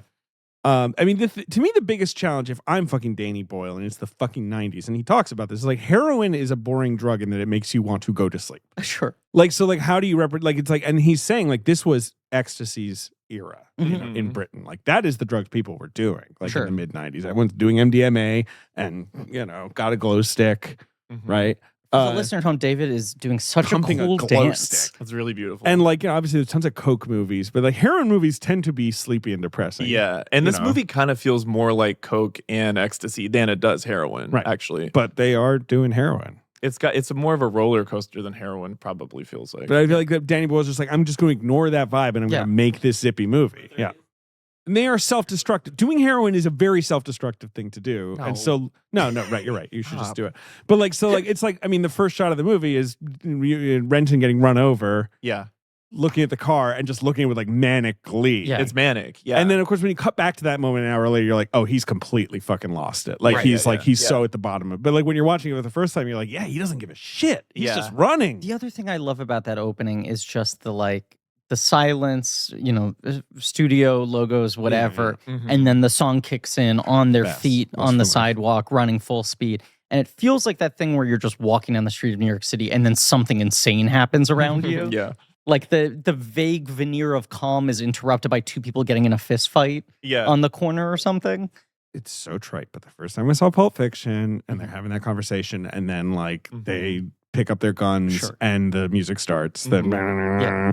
and like when I was 14, whenever I saw it, I just like, like you're like jolted up in your seat. And the Trainspotting is the exact same Yeah, thing. But just magic that of the cattle movies. prod thing. Yeah, You're yeah. just like, holy shit. I think Run Lola Run has a similar kind of. Run Lola Run, I just opening, right? rewatched. Yes, it does. Fucking so good. I Have you should seen Run rewatch it. Lola Run? Rewatch it. She's Yeah. running. Yeah. That's a cousin. That's a cousin of this Very Oh, movie. yeah. Yes. Yeah. And like Dyed that's hair. That's if you're going, can we do the opening of Trainspotting for the entire movie? right. Yeah, I feel like that's why it became regarded as trite, and it is a little trite because it is kind of like an echo Uh-huh. of those movies, right? It's like a Yeah. little few years later. It's well, like they just oh, copied Russian Doll too. So That's true. They totally Yes. ripped off Russian Doll. Yes. No, but it's fun. to your point about heroin, I feel like they did take that into consideration though, because then when Ewan McGregor goes to the club later, he's talking about how the drugs have changed, the people have changed, Right. but you're supposed to still kind of feel like everyone is getting more plastic, but like if you do heroin, like you're tapping into something a little bit more existential and Right. internal than the drugs that we're doing And now. you are on the outside of society. Yeah, totally. Whereas like if you're doing ecstasy every week at a club, it's like you could fucking You're a like, social go to work. person. Yeah, exactly. Yeah, like, But they know deep cut shit too, because there's that Mhm. moment where they're listing off all the prescription drugs Right. and like, Yeah. when they're like stealing a TV from a retirement home. Yeah. Like they're listing off names They know like, everything. 20 Yeah. different pharmaceuticals. So it's Right. like Right. they are they have a in little yes. drug culture. Yeah. And the whole line about the mom and like how the mom does, in her own domesticated way is also like a socially acceptable drug addict. Because she's and doing then Valium. it's like you can either do drugs or you can do consumerism. That's like what the Right. movie is saying. And there's actually nothing else. Like Yeah. life has given you nothing else. Or drink constantly all the time in Right, a which way is what that's most British I people put that sort into of I put that into insane. drugs. Yeah, But yeah, sure. drug. Yeah. Yeah, I mean, everyone, the parents are so accepting in this movie in a way of like what their children are doing around them, Yeah, like yeah. where you're like, what the fuck is going on? I don't want to paint Scotland with a broad brush, but everyone who lives there is in a drunken stupor at all times. Well, that's the whole world though. And they eat Yeah. just like deep fried food all Yeah. day. It has I believe it has the lowest, like, I should look that Do you know up. this? And I don't think I'm talking out of school here, David. You can fact check this. But I believe this is true. Literally every single person in Scotland is groundskeeper Willie. That's the true. Yeah, and that entire- is true. And I'm just saying that that's what was with groundbreaking about respect this movie. Yeah. for the culture Was they of stopped being that. Yes. it's a beautiful, beautiful country. It's a wonderful country. It's like my favorite part of the. It's just United Willie Kingdom. in different outfits. Like there's like a Willie policeman. There's and girl then a everyone's Willie. yellow. Willies. There's Yeah. little baby Willies. Yes. Yeah. So when baby Willie dies. Oh, it's sad. It's really sad. um. Well, I feel like they're saying it's either. I'm sorry, David. I know you're on a track. I know you're on a track. I've got this dossier. I know. just wanna fucking But zap I out. do feel like the movie is saying like there's a binary to life. Like the way that the ideologies and humanity is structured is like you can either be a consumer or you can be a drug addict. And like being a drug addict is bohemia, and being a Right. consumer You are is still a like consumer, of course. you're still Okay. yeah. But at least being a drug addict means that you are seeing through the curtain of the illusion. You're seeing Sure. through No, the illusion of 100%, life. It's also the whole That's his point whole of, argument like, in the yeah, opening monologue. Choose Yes. life as a statement is choose the thing that is purely about experiencing life in that moment. Right. Right? Like doing drugs, that's a visceral Yeah. thing. But I just love that this It's movie. profound. This movie is Super into it. simultaneously incredibly exciting to watch, very funny, fizzy, but also it is about how it is very boring. being a drug addict. It's the being wild thing. alive. That being alive is boring. There you That go. like being a human is just this like cyclical trap, basically. Yeah, There was that thing where when this movie came out, it's the peak war on drugs in America. sure, That, a little like, bit. I mean, yeah. Bob Dole was like publicly condemning this movie and saying like it's I can't believe there's this movie and they look cool and the kids and they got their music or whatever. And then he did like 4 or You're 5 right, Bob different Dole. like Go public off. interviews about this, and then finally revealed that he hadn't seen the movie. Right? Sure. And it's one of those Hard to things- imagine Bob Dole watching Trainspotting. Of course, but I'm like, yeah. Maybe he saw it in Mexico in 2016. Yeah, he probably caught it then. If you hear this thing as a best-selling soundtrack and everyone looks so cool and hot in the poster and everyone's saying like this movie's so much fun, Yeah. Bob Dole goes like, so what? It's a commercial for heroin that makes heroin look great. I don't think your takeaway from this movie is No.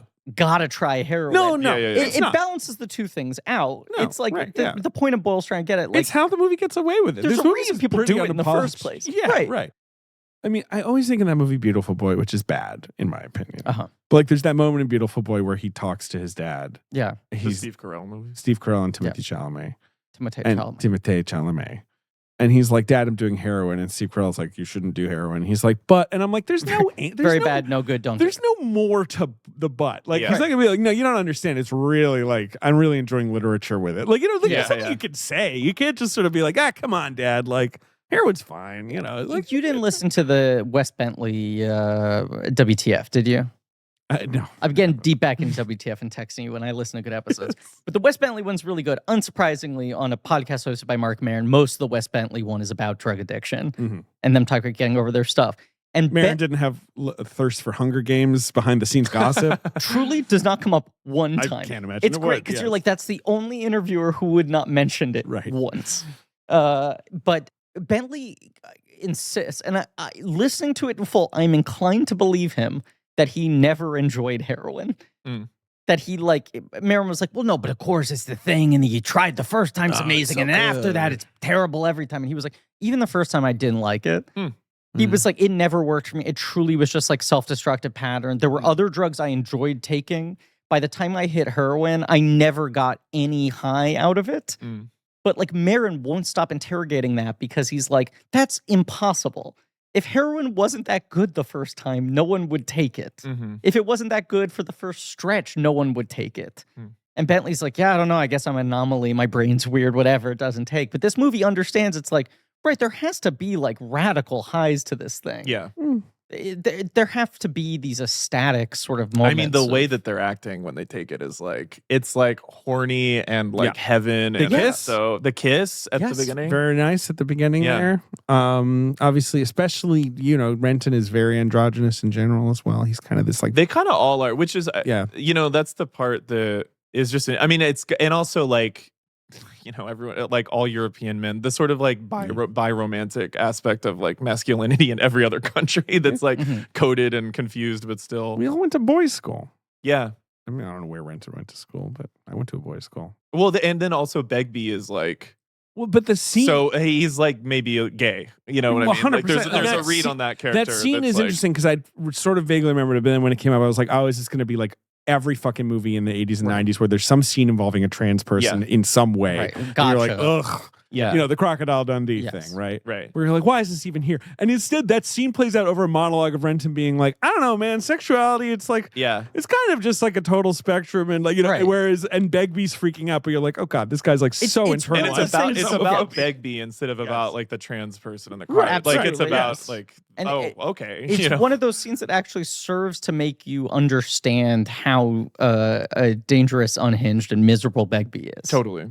No, I think that guy's normal and chill. I'd love to hang out with him at a pub, especially if he's got It's his such a knife. funny character. Like, I that's a character that I couldn't. When I was younger, it made me. I was like, "That's a bummer." That guy, and then rewatching, I'm like, "It's really funny." He's like, funny. He's it so reminds me of I want to write a character like that. Like, did you watch Titan? Like, just like Yes. somebody who just can't stop killing. It's Yes. just so funny. It's just like sit down. It's so funny that Stop she's killing. like addicted to killing. Yeah, in it's that like- movie. And also, no one prepares you for everyone to into 10 when you're. It's like Right. it's about this woman who's almost like becoming becoming a car or a machine. You're like, Right. cool. No one mentioned to me. It's like, also, she just She's writes. feral. If she makes out with someone, she's sort of like, I don't want to put this chopstick in your head.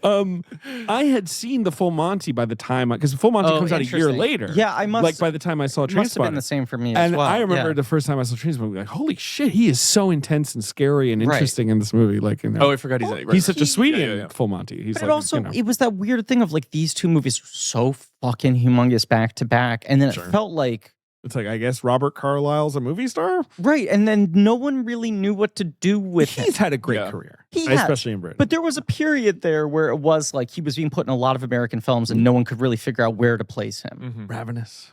Ravenous, Is he in Ravenous? Is he? Plunkett McLean. Oh, yeah. Well, that Plunkett McLean, which is him and Johnny Lee Miller. Yeah. That was more of that effort of like, can we like just make a British hit that crosses over all the time? And Yeah. that's one of those where it's like, No. no one wants to watch Didn't he that. play Hitler too? He did a Hitler, and everyone was like, "Why would he play Hitler?" Well, because he fucking looks like Hitler, not in like face, but like he's slight. Yes. Like, you know, he's like a little weedy guy, Hitler, the Rise of Evil. Boyle was saying that his first instinct was Thank to, God it wasn't called Hitler, the Rise of Good. Then I wouldn't watch it. Almost was. Hitler, the Rise of what? Evil? Oh, okay, good. Yeah, no, you got it. You nailed it. Right. Rise of the Guardians. It's actually separate. It also happens in the film. What was I going to say about Carlisle? Oh, Boyle said when he read the book, he pictured Begbie looking like Eccleston. Mm. And he was Christopher like, oh, I should Eccleston, cast who's in Eccleston, Shallow my Grave. friend who I've worked with. Right.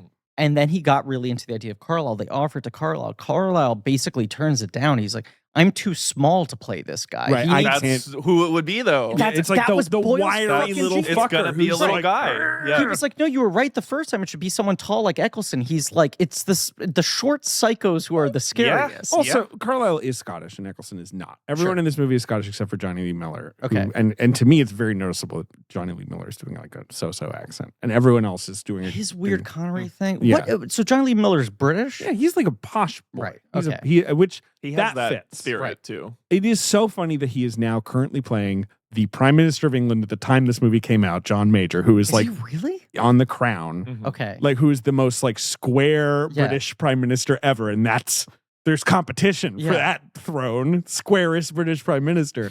But it's just ironic that he now plays John Major. Anyway, John Hodge. Mhm. While that's going back to this, he's working on a Life Less Ordinary post Shallow Grave. Like that Okay. is his imagined okay. next project. Yeah. They hand him Trainspotting, and he's like, okay, I'll do my best. Like, because it's not a book that screams adaptation. He says, like, everything is, basically like once in this thing. Mhm. So he waters down the slang. He says, we can't actually like do this. Yeah. And he makes Renton the narrator, as we said. Mhm. He's like, this guy has to be the narrator. And he also feels like this is Irvin Welsh. Like he thinks, Oh, like, sure. like this is probably the character. he Does the relates book to have a most. narrator, or is it just No, it's Yeah, vignette, yeah. right? Well, it's that's like smart. complete. That's- I read it. It's a million years smart ago. fix. The book's weirdly narrated by Morgan Freeman. Rise of the Since Penguins. time Hitler Rise of the immemorial. Penguins. Man has done heroin. The hugest inspiration on the voiceover. Can you guess what zippy movie from the 90s might have inspired this movie? In the 90s? Oh, because I was going to say Clockwork With a narrator. Orange. But 90s zippy. What movie has a narrator the whole fucking time? Yap, yap, yap, and it rules. Goodfellas. yeah. Makes so obviously. much sense. Yes, Like, you know, and yes. they're so like, they were like, let's do that. Because like, it's one of those things where it shouldn't work. Yes. Like, it shouldn't work. Like, Goodfellas, it's like, it feels like the laziest thing where it's like, anyway, so that's Jimmy and that's Tommy. And you're like, this is lazy, but it works, obviously, works, in Goodfellas. yes. Because Goodfellas is about a guy who can't shut the fuck up. You know, it's about guys who can't shut the Coke fuck up. energy. Yeah. Exactly. And the book is set in the 80s, but they were like, Right. no, it should be set right now. Like, it Yeah. needs to have this kind of like, you know, contemporary feeling. But So there that's is where that the thing- music is where Right. they're really And the evoking music 90s. is organized chronologically. It spans like 10 years of Mhm. British music, even though the movie's not supposed to take place over 10 years. It does feel 80s though. Like there was a moment where I had to like double check and be like, this was 96 though, right? Like there is a 1996. Well, you know, Britain's slow yeah, at like looking cool. Mm. You know what I mean? It's always a little behind. yeah, but I feel like they invented a lot. At They that did. time. They do. Anyway, Channel 4 Films give them carte blanche. Okay. Another word for that might be blank check. Mhm. And by a blank check, I mean about 1.7 million pounds. Yeah. So not a blank check, but for them, a lot of money. 6 weeks? Yeah, I think 6 or 7 7 weeks, like yeah. fat. You know, but One of these things that would now be an absolute luxury. Yeah. Especially if you adjust Sure. that budget for inflation, but even without, it's Yeah. still more than most get. Even getting money would be a luxury. Getting any money. Yeah. Another financier at one point swooped in and was offering more money, but they said you have to get that toilet scene out. It's so gross. And they were like, no. It was a toilet company. Yeah, right. It was Bob's Toilets. They were like, "We can't do that. Bob's toilet sparkle. I And had so not they went back to Channel 4 said I hadn't seen this movie in since high school. So we're right. talking almost 20 years. close to 20 years probably. And I remembered so much of it so vividly, but I there were things I was surprised by the order of when things happened or Yeah. how the fact that the toilet scene happens under 10 minutes Right into the movie. right at the Totally. start. And it has a like the angelic thing of like going underwater. It feels Yes. like it's some sort of come to Jesus that should happen like 3/4 into the movie. Yeah.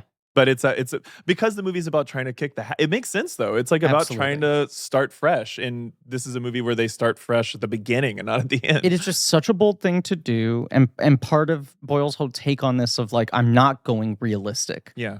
You know, he can literally crawl into the toilet. His whole body can fit down So there. good. Mhm. It can look like the fucking Sarlacc And it pit. happens so quickly. So quickly. It takes you out of reality so quickly. Right. It's so clever. It's the most Terry Gilliam he's ever Yes. been. This movie Yes. is like more Terry Gilliam than Danny Boyle in a lot of ways. Or it's Danny Boyle doing to Terry Gilliam. the image of him coming out of the toilet and spitting the water out. That's like in Yeah. every montage of a British Yeah. movie, like montage. Even Like just the final foot sticking so good. out. Yeah. The there's certain Converse, images yeah. like that that are just so clever. Him sinking as well. It's Yes. later when he sinks and we're The carpet. perfect day sequence. Carpet is amazing. good. There is a moment where like an inch of his body is like farther out of the toilet than the hole. And Uh-huh. every time I watch it, I'm like, oh God, like one more take. Like they almost They did had no it. money. That's another thing I read though. That most of this movie was One first take used. Yeah. Yeah. Wow. Because they just didn't have time. Great experts. Especially with these setups. Yeah. Yeah. That's the thing that's impressive is you can imagine Boyle not wanting to scale down his ambition, going like, no, we're putting the camera here. We're Yeah. doing this move. Everyone's got to be on point. They had 2 weeks of rehearsals. Mm-hmm. Another insane luxury that no one gets anymore. But that's the biggest thing where you're like, all these actors were so fucking on point. Well, there's almost no coverage in the whole movie either, Yeah. too. There's like in the scene after Tommy dies when they're all at the diner together, there's just some like kind of, I mean, it's still like shot, very considered shots, but they're like, you know, covering people at the table. It's the only, every other time it's like, we're going to be in this fisheye and you're Yes. going to do the scene right here and it's only going to be in this take or whatever. So, Ewan McGregor. They give him the script. They're not offering him the role, but they Okay. give him the script and he loves it. And they go, can you just staple this for us? Exactly. You make us some copies, Goldenrod. And he says he later figured out that John Hodge thought he wasn't right for Renton. So he Okay. lost a ton of weight. He lost 2 stone, which is like 25 pounds. 2 rocks. Yeah, He had 2 eaten rocks. 2 stones. Yeah. Well, I remember reading an interview with him, and it's in here Lost in them. the They research, were in where he his said, like, pockets and I they just fell stopped out. drinking beer. I mean, he was like in his mid-20s. He Yeah. was just like, the weight just fucking fell off of me. And then Yeah. he shaved his head, If I stop drinking beer, will I look like him? definitely. Probably. And Immediately? he showed up like with his shaved head looking skinnier and was Yeah. like, eh? And they were like, all right. Yes. Yeah. He says, my wife was my dietitian. I stopped drinking beer and the weight fell off me. Wow. Good for you, buddy. Mm. And then they start to work with this recovery group, Carlton Athletic, who are the Right, yes. opposing football players in the football scene. And at one point, Ewan McGregor is like, should I just do heroin? Like, I'm playing a heroin addict. I'm an actor, right? And John Hodge apparently was a doctor. Mm-hmm. Yes, I he was. guess, like, yes, he so was. like he was like, maybe John Script Hodge doctor. could just get me some, morphine or whatever, Yeah. like get me something. And those guys were like, don't fucking like, or actually, I think it was more just he was hanging out with those guys and he'd be like, it would be so disrespectful of me Yeah. to just be like, Play around. fuck around with some heroin because like these guys have been through so much. They Like, taught him yeah. how to cook heroin. He said Right. the big thing that helped him was just spending enough time around heroin that it got normalized to him that he wasn't like scared Mm-hmm. to be in the presence of it in order to act out all these scenes. There's a great Boyle quote where he was like, people have this question about like, can I make this movie? I haven't done heroin. Do I need to do heroin in order to know how to make this film? And he's like, people don't murder people in order to make That's movies true. about murder. And That's 30% of all What if they movies do? Yeah. are about murder. Yeah. Yeah. People aren't gay to play gay. Never. Jews never play Jews. That's Anyway, true. go on. Yeah. As we mentioned, there had been a stage version of Trainspotting Yes. in Edinburgh. Ewan McGregor had been in it. Mhm. Doesn't seem like he really had any problem with playing Spud. No, He was happy to said, do it. right? You can feel he had no problem. yeah. It's like effortless. He's got a great dick. He does have a great dick. And He's got no problem doing anything in life. You gotta when give you that got dick that, when its you got flowers. that, Yeah, well. That's what should happen in that scene. Shirley Henderson should say, "Let's see what we're working with." Pull the sheets down, look at the dick, and hand him flowers, and leave a Yeah. bouquet of flowers next as to an the dick. like a sound of like an audience claps. gotta say, it's a pretty good dick. Kelly MacDonald, they just had like a fucking cattle call. She'd never acted before. Never acted before. They held it at the University of Strathclyde. Hundreds of women's came, hundreds of women's came in. Hundred of Binders women's. of women. Binders filled with women. And they basically were like, we need to find someone who is, 1, over 18 years old. Mhm. 2, will read as over 18 years Mhm. old, but then will read. You can also believe it as, if like, a we pull the rug 15-year-old, on Yeah. it. Right. You know who else has done that? Griffin Newman. That So was they, the career they, for a while. they pluck her out of nowhere, and Yeah. she goes on to have an incredible career, obviously. Yeah. One of maybe quietly my all-time crushes. She's so Yeah, fucking hot. I can see why. And You And guys also would be cute everything. together. Thank you. I saw that she's separated now. Mm. Sorry to what- hear that, Kelly. But hey, Apparently she got separated 5 years ago. She was with many years from the guy from Travis. You know, the Scottish band Yeah. Travis. I know of. I'm not like a big fan. They're okay. Yeah, maybe she wants to be I'm with you. the guy from Blank Check with Griffin and David. One of my favorite actors too, though. But what Love an her. incredible debut performance. Yes. Mhm. I totally agree. Yeah. And they shoot the film mostly working out of a cigarette factory in Glasgow. This film is set in Edinburgh. Most of it shot on stages, which Mostly shot in a stages. movie of this budget size Yeah. would usually try to save that money and put it What do you elsewhere. think was stages? What do you think was cigarette factory? Uh, what would have been a stage? Well, they built stages in the Inside the cigarette cigarette factory. factory. I was Oh, watching oh, this okay, behind They the okay, scenes use okay. this stuff. Okay, sure. giant, Yeah, yeah, right? It's like a yeah. big abandoned, Yeah. like 15,000 Totally. square foot So they thing. were using that, but almost all of the interiors are sound stages. Like, the crash are pads built. feel very like sound Totally. But also for His Boyle, childhood it's like bedroom. being able to build it, not only build it to the exact dimensions and art direct it the way you want to Mhm. and all of that, but also just for all the shot setups he wants to Yeah, do. yeah, yeah. You know, it's Yeah. so much easier to rig And all the things red up. lights coming in Yeah. through the windows. It works, like because it does. Perfectly. It feels like they live in a makeshift place. It like, feels where, unreal. You know, yeah, Yeah. exactly. It works. Apparently, this is a gigantic abandoned cigarette factory. Mhm. They would all rollerblade around. Cool. Just having fun. Very 90s. The best images is from Danny Boyle. People used to rollerblade on the upper floors while we were shooting, and we would have to tell them to stop because they were making noise. In fact, Johnny Lee Miller and his girlfriend at the time, Angelina Jolie, would be Okay. fucking rollerblading up a storm, and they'd be like, "Can you kids keep it down?" It is. Wow. It somehow. It's one of those things that just. He's getting this after hackers. I was gonna say that doesn't make sense. I know. I know that's the reality Yeah. of the thing. Yeah. He's like a vague name, as is Ewan, obviously. Right, but he's almost more the money guy. I mean, he lending his clout, right? Yeah. his first 2 roles in movies are playing a character called Zero Cool and then Sick Boy. And then And now marrying Prime Angelina Jolie. Minister. Yeah. Way to hit the ground running. They got fully married. I got fully like kind of married. don't know the Johnny Lee Miller Did, Angelina. right? yeah, they were fully married. Yes, they were narrative. married for 3 years. They broke up in 1999. I think they broke up after like 18 months. I They need to divorced just in 1999. Start getting married for Right. 3 years at a. They, It's but so they were cool to be together like- for a while. They got married very quickly, and then she basically leaves him for Billy Bob. Mm-hmm.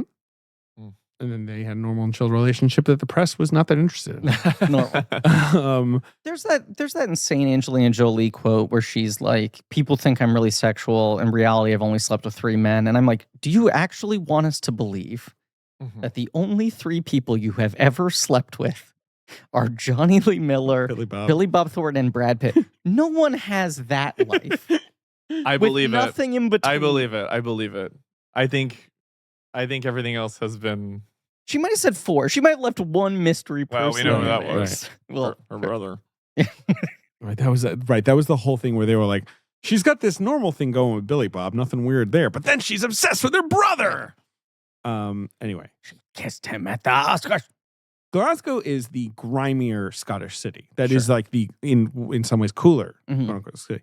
This film, the book and the film is set in Edinburgh. Sure. And you do see it when they're running. Mhm. That's really the only part of Edinburgh you're seeing. Uh huh. The rest of the movie they shot in Glasgow. It's just weird that it's actually. Yeah.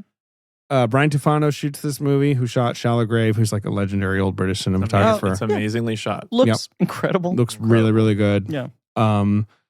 And they have all these complicated things they want to do, right? Like, you know, like obviously camera's just moving around like crazy. The scene outside is so cool. When they're running. When they're running down Prince's Street. Yeah.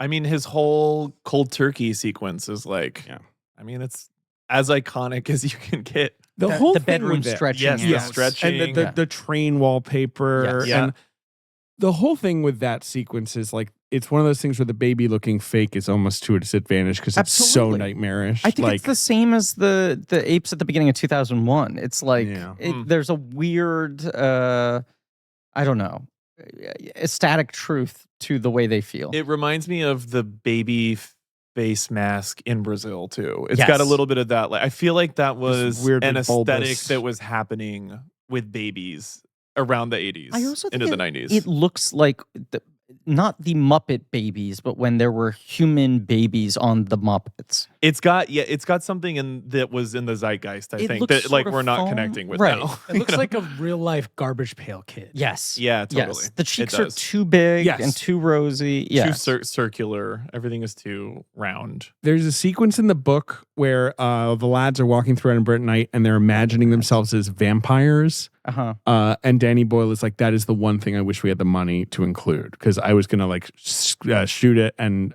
put Iggy Pop's nightclubbing over it. And like, it was going to be like a whole cool thing, but we like did not have the money for that. There's the Muppet Show character Bobby Benson, his baby band, where he's like this sleazy, sort of like exploitive, show busy guy, and he's got a band, the Babies, I that don't play. know where he's. Doesn't it look like the Muppet, Yes, right? Fully. Like this one in Yes, particular, sure, the I feel Babies like do. Yeah, Yes. yeah. that's they're freaky. yeah, right? Okay. Yeah, they're very I freaky. follow a lot of like special effects Instagram accounts, and they just recently did. They like whoever made the baby. They like had a thing, and it just Oh, really? it That's cool. was like a mechanical. Yeah. The other funny thing, and I like this, one of the last things they shoot is the sequence where Sick Boy and Renton are in the park and they're taking the pot shot at the dog and they're just being little fuckers.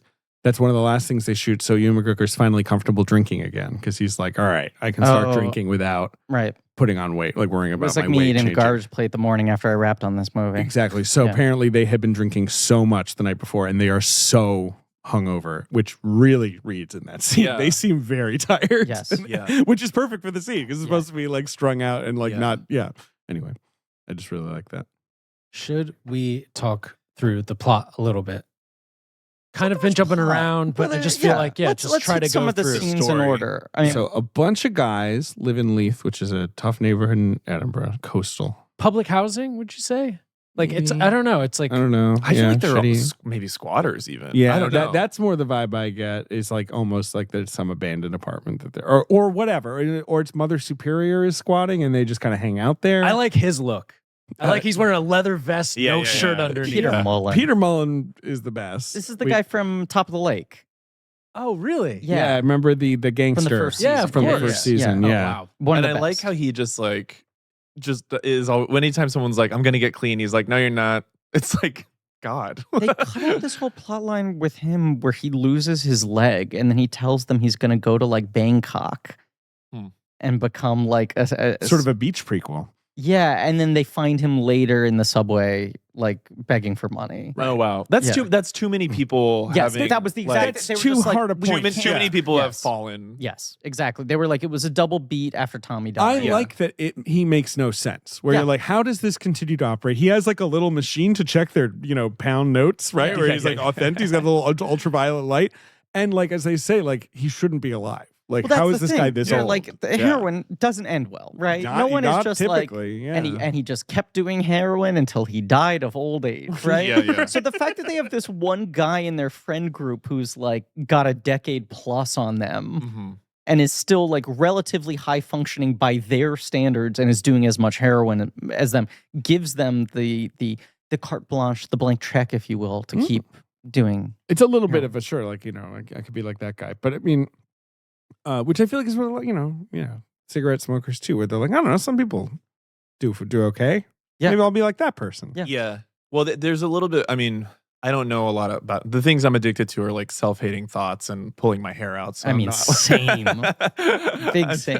Yeah. You know, like Naps. I think I'm lucky in that I don't think I have a lot of disposition for like being addicted to external things. Except Chemical, sure. Yeah. Yeah. But like at least in watching The Real Housewives, Mhm. like they're all alcoholics, and the reality TV dynamics of seeing a group of alcoholics not being able to, like, it's like we actually should not talk about alcohol at all because we're going to really start to quantify everyone and pit each Yes. other against each, like it just feels like there's a lot of like once you open that door everyone's going to get upset and triggered in a different way. And yeah, I don't know, that's kind of, there's a little bit of that in this movie too, where it's like when Renton goes back to doing the drugs to test, and then when he goes into the bus bathroom and does more of them, and everyone's like judging him, there's like a judgment internalized thing that happens. Right. I like that we really have no sense of why these people are friends. We just get that they're Yeah. friends. They've been friends forever. Like They've grown up together. Right. Yeah. Yeah. So it's Renton. No the one sick- else will have them, I think. I think that's a huge part. That of it. is, well, right. They are They're like clinging to lost each other boys. as they, Yes. right. But like that, you know, Renton, Spud, Sick Boy, those guys are just, and Begbie Mhm. for different reasons. Ben don't is have a lot of other smiling just friends. at the recitation of nice their thing. names. And then Tommy is their sort of like quote unquote normal friend who's still just kind of like nice enough to sort of hang out, I guess. Tommy makes me feel like Kevin this McKidd, whole obviously. world, this whole town is bad. like if Tommy has to hang out with them and like his girlfriend and the other girlfriend are hanging out, Yes. it's like this is actually like there aren't a lot of options This in this is town. Everyone in this movie had such a sort of career explosion. And Kevin Yeah. McKidd was one of those things where it's like, it sucks for him. He's in that cool movie and he has the most boring part in a way. Sure. And it was so nice when he did finally have the second act. I know Grey's his second Anatomy. act was mostly him being on Grey's Anatomy for a billion But you know years. the other thing, right? That he's handsome and he took me on a date once. No, Oh. I don't know. He No. very nearly was Thor. Yes, I know which, you know, I could see it. Matthew Vaughn was supposed to direct Thor Yes. originally, and his pick was Kevin McKidd. And then when Vaughn dropped out, he still stayed in it. Mm. It very nearly happened. You can see the concept art that was done for the movie was done with his likeness. It's one of those things, I think. It's Grey's Anatomy, Kevin McKidd, like peak Right. Grey's Anatomy, He had Kevin just McKidd. come back and he had been doing, was he on Rome or something? Like he had done a couple sort of sword and sandals type things. He was in Kingdom of Heaven. He is on Rome, isn't he? Yes. Yeah, he's on so it Rome. made sense to be like, Is oh, he now doing he's that? reestablished as a hunk. Yep. He's done some of these period things. Have him play Thor. I think probably better for everyone, including him, that he did play Thor. I don't think he would have wanted to. That have, all worked out. yeah, but it's a that's- wild thing to consider, especially like He's Poseidon in Percy Jackson. he got to play his That's- god. that's At a- the end of the that's a- day, he yeah. got to play his You know god. what? Thor adjacent. Very Thor adjacent. Yes, But but he's all also right. he's the one who's not in the poster. He's not on the poster. He doesn't have a cool name. He's just Yeah. Tommy. Tommy. He's not Sick Boy. Yeah. What's your name? I'm Tommy. Sick Boy. Nice Yeah. to meet Healthy boy. you. But I do love that there's like no peer pressure. Like they love hanging out with this guy. No, they don't Yeah. want him to do He loves that. They Yeah. really don't want him to. And the film begins pretty much with Renton being like, fuck this shit. I'm not doing it anymore. Yeah. I'm done. Over. And of course, with the narrator vibe of him being like, this isn't going to work out. But like, That's why Whatever. it's so sad when Tommy like begs to do I know, it it's because horrible. no one has been pushing him to do it. It's all him. and it's all Renton's fault. Yeah, Although it Renton really has is. no Yep. memory, basically. No. And like, I do love that the casual, whatever, misanthropic thing, Renton being like, he made a sex tape. I'm going to steal it, watch it, get kind of bummed out, not really think about it again. And then that just like explodes Destroys Tommy's his life. life. Yeah. Yes, thoroughly. And also gives us a really great joke where when Tommy's having sex and watching, that famous goal from the 1978 World Cup. Could you imagine though, like if you're a 17-year-old girl fucking some 28-year-old, like from what's her face's point of view, Kelly McDonald's, like Diane. as this old man is coming, he's talking about like sports scores. I haven't felt that good since blah, blah, blah, blah. Like, oh, God. And her parents think it's cool. I love her parents. I love how like tired they are. I It's- love all the parents in the movie. They're They're all also- just like so tired They're of being so alive. tired, but her parents want to be seen as hip. Like Yeah. the way they're yeah, so they're amused like, by oh, the we're flatmates. So Yeah, yeah. that's good. I'll write that down. Right. James Cosmo, people probably know him as plays Renton's dad. Okay. He's in Game of Thrones. Yeah, he People looks know him from Game of familiar. Thrones. He's Who's been in he a play? million other things too. He played one of the Thrones? No, he's the Lord Commander of the Watch, the Night's Watch. Okay. Gior Mormont. Okay. But yeah, they're just sort of like, yeah, we told you were stupid. Mhm. We always knew you sucked. They're all such betas too. Like all the Yeah. parents are just these like They're always just sitting at the table. Yeah. Well, they embody sort of what the movie opens with. It's and the is Clockwork sort of Orange. What like they don't they've want to given be. up. tuned out. They've Yeah. given Yeah. up. They're just like sort of boring, watching TV, They'll do eating anything to avoid that disgusting life. beans for Yes. breakfast all the time. These But- disgusting beans. Isn't it similar to Clockwork Orange, where like you're like, oh right, their parents are like right there. You know, it's like Yeah. this isn't a movie about Right. someone who's like doesn't even know his parents anymore. He like lives Right. with them sort of. yeah. Right. Yeah. And they're like, do you want some eggs? And he's like, no, I'm really full on all the heroin I do. Num num num. Anyway, pretty quickly, Weird that scene where he eats heroin with a fork and Nom, nom, knife. nom, nom, nom. It looks so good though. Cooks it up with some black pudding. So there's sort of the like Renton tries to quit heroin thing. Mhm. He like nails a wooden cross to and the then immediately door. takes it fucking down because he has to get one more hit. That's Right. just so Yeah. like cartoonish and funny. Yeah. Once again, this is the all buckets. So first Gets the 10 suppositories. minutes. It's I like know. zip, zip, zip, zip, zip. Yeah. And then the The toilet. suppository is so hot. When he just like sticks suppositories up his skinny jeans ass. Right, There's he's- something about it that I remember like being like 15 and being like, I'll never forget this. I hope someone asks me about this in a college dorm room Yeah. someday and I Or on a can speak my podcast, truth. whatever those are. Yeah. But like he's mildly annoyed about it, but he's not exactly like, all right, well, I'm going to throw those away. He's like, Yeah, all yeah. right, how do I Yeah. get Take this what on you my can ass? get. Yeah. The whole toilet sequence is so good Yeah. in that you are, especially imagining a theater. Oh. You know, you're Mhm. going to see this movie. 10 minutes in, he's diving into a toilet, the worst, grossest toilet. And you're like, what is going on? That And was then the there's the scene I weird. remember my parents describing Yeah, to me. right. Because it's so, Mhm. like, especially in 96. And I was like, I don't understand how that scene could be in a grown-up movie and not a sketch from All That. and not Yeah. Conker's Bad Fur Day. Right, right. The Nintendo video game. Yeah. And like, but then what I love is when he's in the water, it's suddenly kind of dreamy and quiet. Yeah. And you're suddenly actually like given a moment to chill out. Very Like, White like, Lotus, Yeah. actually. Yeah. And he gets the big pills. I like how big they are. Yeah. And you know what I'll say about the boys from Trainspotting? Send them to the White Lotus. That's season 3. Season 3. I think it's time to send them to the White Lotus. That would be funny if it was literally just them. Just Renton, Trainspotting Sick 3. Boy, That's, Bagby. yeah, that's T3. Yeah. But the scene leading up to that of him walking through the like gambling hall or whatever that Mhm. is, like Yeah. that's really good. Oh, that and then the scene where like girls are rejecting him, like all the first person camera stuff where Yeah. like people are just giving him looks are just really, really great. And then he decides to be chill and normal. So he does things like shoot people with BB guns in the park. He Well, shoots a dog Johnny- so the dog will dog. attack a person. Yes. While Johnny Lee Miller talks about Sean Connery's Oscar being undeserved. I do like that as a character game of just this guy is so fucking obsessed with Sean Connery. It's the only thing he knows how to talk about. Is he, as someone who doesn't know a lot about James Bond, is he right about everything No. he's saying? He's wrong about almost everything. almost all of it. Not So that that's his the facts joke. are wrong. His opinions are wrong. Right. Sure. Okay. He's like anti-pussy galore. He's like, she's not She's hot. got the most pussy of anyone ever. And yeah, of course. And Yeah. and he's like, yeah, Well, he's octopussy. well, for 8. 8, but Galore is what, a dozen? You're right.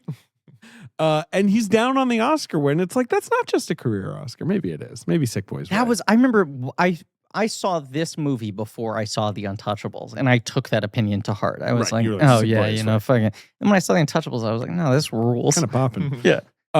There's the early stuff like the stealing of the sex tape, like Spud's Sure. job interview, which is so funny Great and shot scene. so well Yes. by Great scene. Danny Boyle. Great performance. It is really, really funny. That's actually a good one to watch with the subtitles. He says so many things so quickly. Your leisure is my pleasure. There's the bit I love where the one time the movie uses subtitles is when Tommy and Spud are talking at the Yeah, at club. the club, they're yelling. Right. Yeah, that is good. And you're cutting to the bathroom where What it's are you quiet talking and the about? women can actually Football? hear each other. Yeah, yeah. Which Right. is literally a Clockwork Orange, like it's a themed Moloko nightclub. Yes. Yeah, Yeah. Totally. It's the Volcano, I believe. It's a famous nightclub in Glasgow. The sort of the morning after, Renton realizing he slept with a teenager, Right. Spud with the shit on the sheets, Tommy in the fallout of the sex tape. Yep. That's all like 30-minute mark. Yep. You're like, oh, this has been act 1 of a tight Yeah. 90-minute movie. Is now like the wheels are starting to come off a little bit for these guys. Yeah. But not in a way where it's a turning point. Like No. like him waking up with a 17-year-old is just like another day in the life. You It's know? more about in terms of the audience's experience watching the movie. You're like, this suddenly got dramatically less fun. Yeah. They're not learning anything. They're not necessarily Well, slowing down, but we're right. like feeling No. some of the rent coming due on these His guys. reaction is, I guess I'll do heroin again. Right. I guess that wasn't really working out for him. Yeah. And the Right, 'cause first 5 minutes are he's doing- montage too. It's Right. all just like music and montage. So you're like, this is status quo for them, and now we're Yes, like the movie's falling sort of apart. slowing down. Right. The whole fact that like Renton's like, well, of course I don't do heroin anymore. I need to fall in love immediately. Right now I'm horny. This like again. absolute addict. Like I need the new thing. But- But I love that. It's just like he's like, I've been doing heroin. I'm not doing it anymore. Heroin makes you constipated. Now I got to poop. Yeah. All right, that's done. Heroin also kills your sex drive. Yeah. Now I'm horny again. Yeah. Now that's done. First sex scene I had ever seen with a condom. oh, he, sure. like, that snaps moment the when he condom snaps off the the stick. condom Yeah. off. Yeah. And I remember as like a 13-year-old being like, whoa, Holy like, that's shit. a condom. Yeah. Like, but Tommy, sad, starts to do drugs. What else is happening at this time? The baby dies. And it's Yes. this horrible scene that Ben like says is just sort of like, we move on, or whatever. Like the plot just sort of keeps Well, going. and, We like- don't really know who that girl is. In the book, it's clear that she's Sick Boy's girlfriend, and that's Sick Boy's baby. I like so that good. the way the movie does it, though, Yeah. where it's ambiguous. You hear Renton saying, like, it wasn't my kid. We never really knew. We And never- then Sick Boy starts crying too hard. Right. And it could it's- have been yeah. set up earlier too. Like in the first couple minutes of the movie, like Ewan McGregor could have been like, and nobody knows who the dad is of that. But Right. you still feel like you're getting that information in the same scene that you find out who the dad is. It's that there was a beautiful. mystery and you're just with it. It's so intense. And the whole thing of her like crying hysterically and saying like, "I need a hit to Yeah, stop right. feeling this," Yeah. like just going deeper into and he it's gives horrible. himself Yeah. it first. Yeah, that's Yes. in the book clearly. He's like, Right. so I gave her a hit. Obviously, I gave myself one first because Yeah. like, What is that about? it's just like You I'm just gonna want it fucking more. go to all the effort of cooking heroin Yeah, for it's somebody. the- even at this moment of great tragedy, kind it's of still the, operating. It's the airplane thing of like, make sure you put your mask on 'Cause before it you put feels anyone good. else's on. It's like if you roll a joint, you're gonna smoke it first and then pass it to Sure. the next. Yeah. Sure. No, but the whole point is it's he's operating from such an extreme place of selfishness, just like his lizard brain being addicted to this shit that even this woman who like he should either say no Mhm. or he should give it to her first. Yeah, yeah. Right. He does maybe the least considerate of all options, which is indulge her but also make her wait. Mm-hmm. Yeah. And also the baby's face. That's not a same I day. can't talk about it. Mm-mm. Can't That's talk not about that it. wasn't day one. In the book, you don't even know how the baby died. It's unclear. They don't know. They're Sure. they're so out of it. Then pretty quickly they get caught shoplifting and they're sent. Well, Spud is sentenced to prison, Yes. and Renton is sentenced to rehab. Which also it feels like a bit of a class thing. Yeah. Maybe there's right a mild undercurrent of that. That's although Renton, I think, but Renton has the brains to maneuver. he, and Spud I think doesn't. he can present himself a little bit better. I also right. think it's like the movie star charm thing. It's sort of Yeah, like totally. they look at him and they're like, this guy could get his shit together. Well, and you're he like, lies. what's the too. best version of Spud? Like to this like Yeah, yeah. elitist judge, right? Yeah. He's like, Spud is dumb trash. Mm-hmm. And meanwhile, this Renton guy, I could see him someday making a respectable real estate Well, and he agent. gives this like political statement too, which Yes. is like Spud could never like. Yeah, he says summon God will that. help me. Yeah, yeah. Right. And the judge's like, yeah, you know, I like that the judge isn't like, all right, son. Like he's just great kinda job. He's just like, okay. And then pretty much soon after that is when he ODs, right? Like, is there anything else?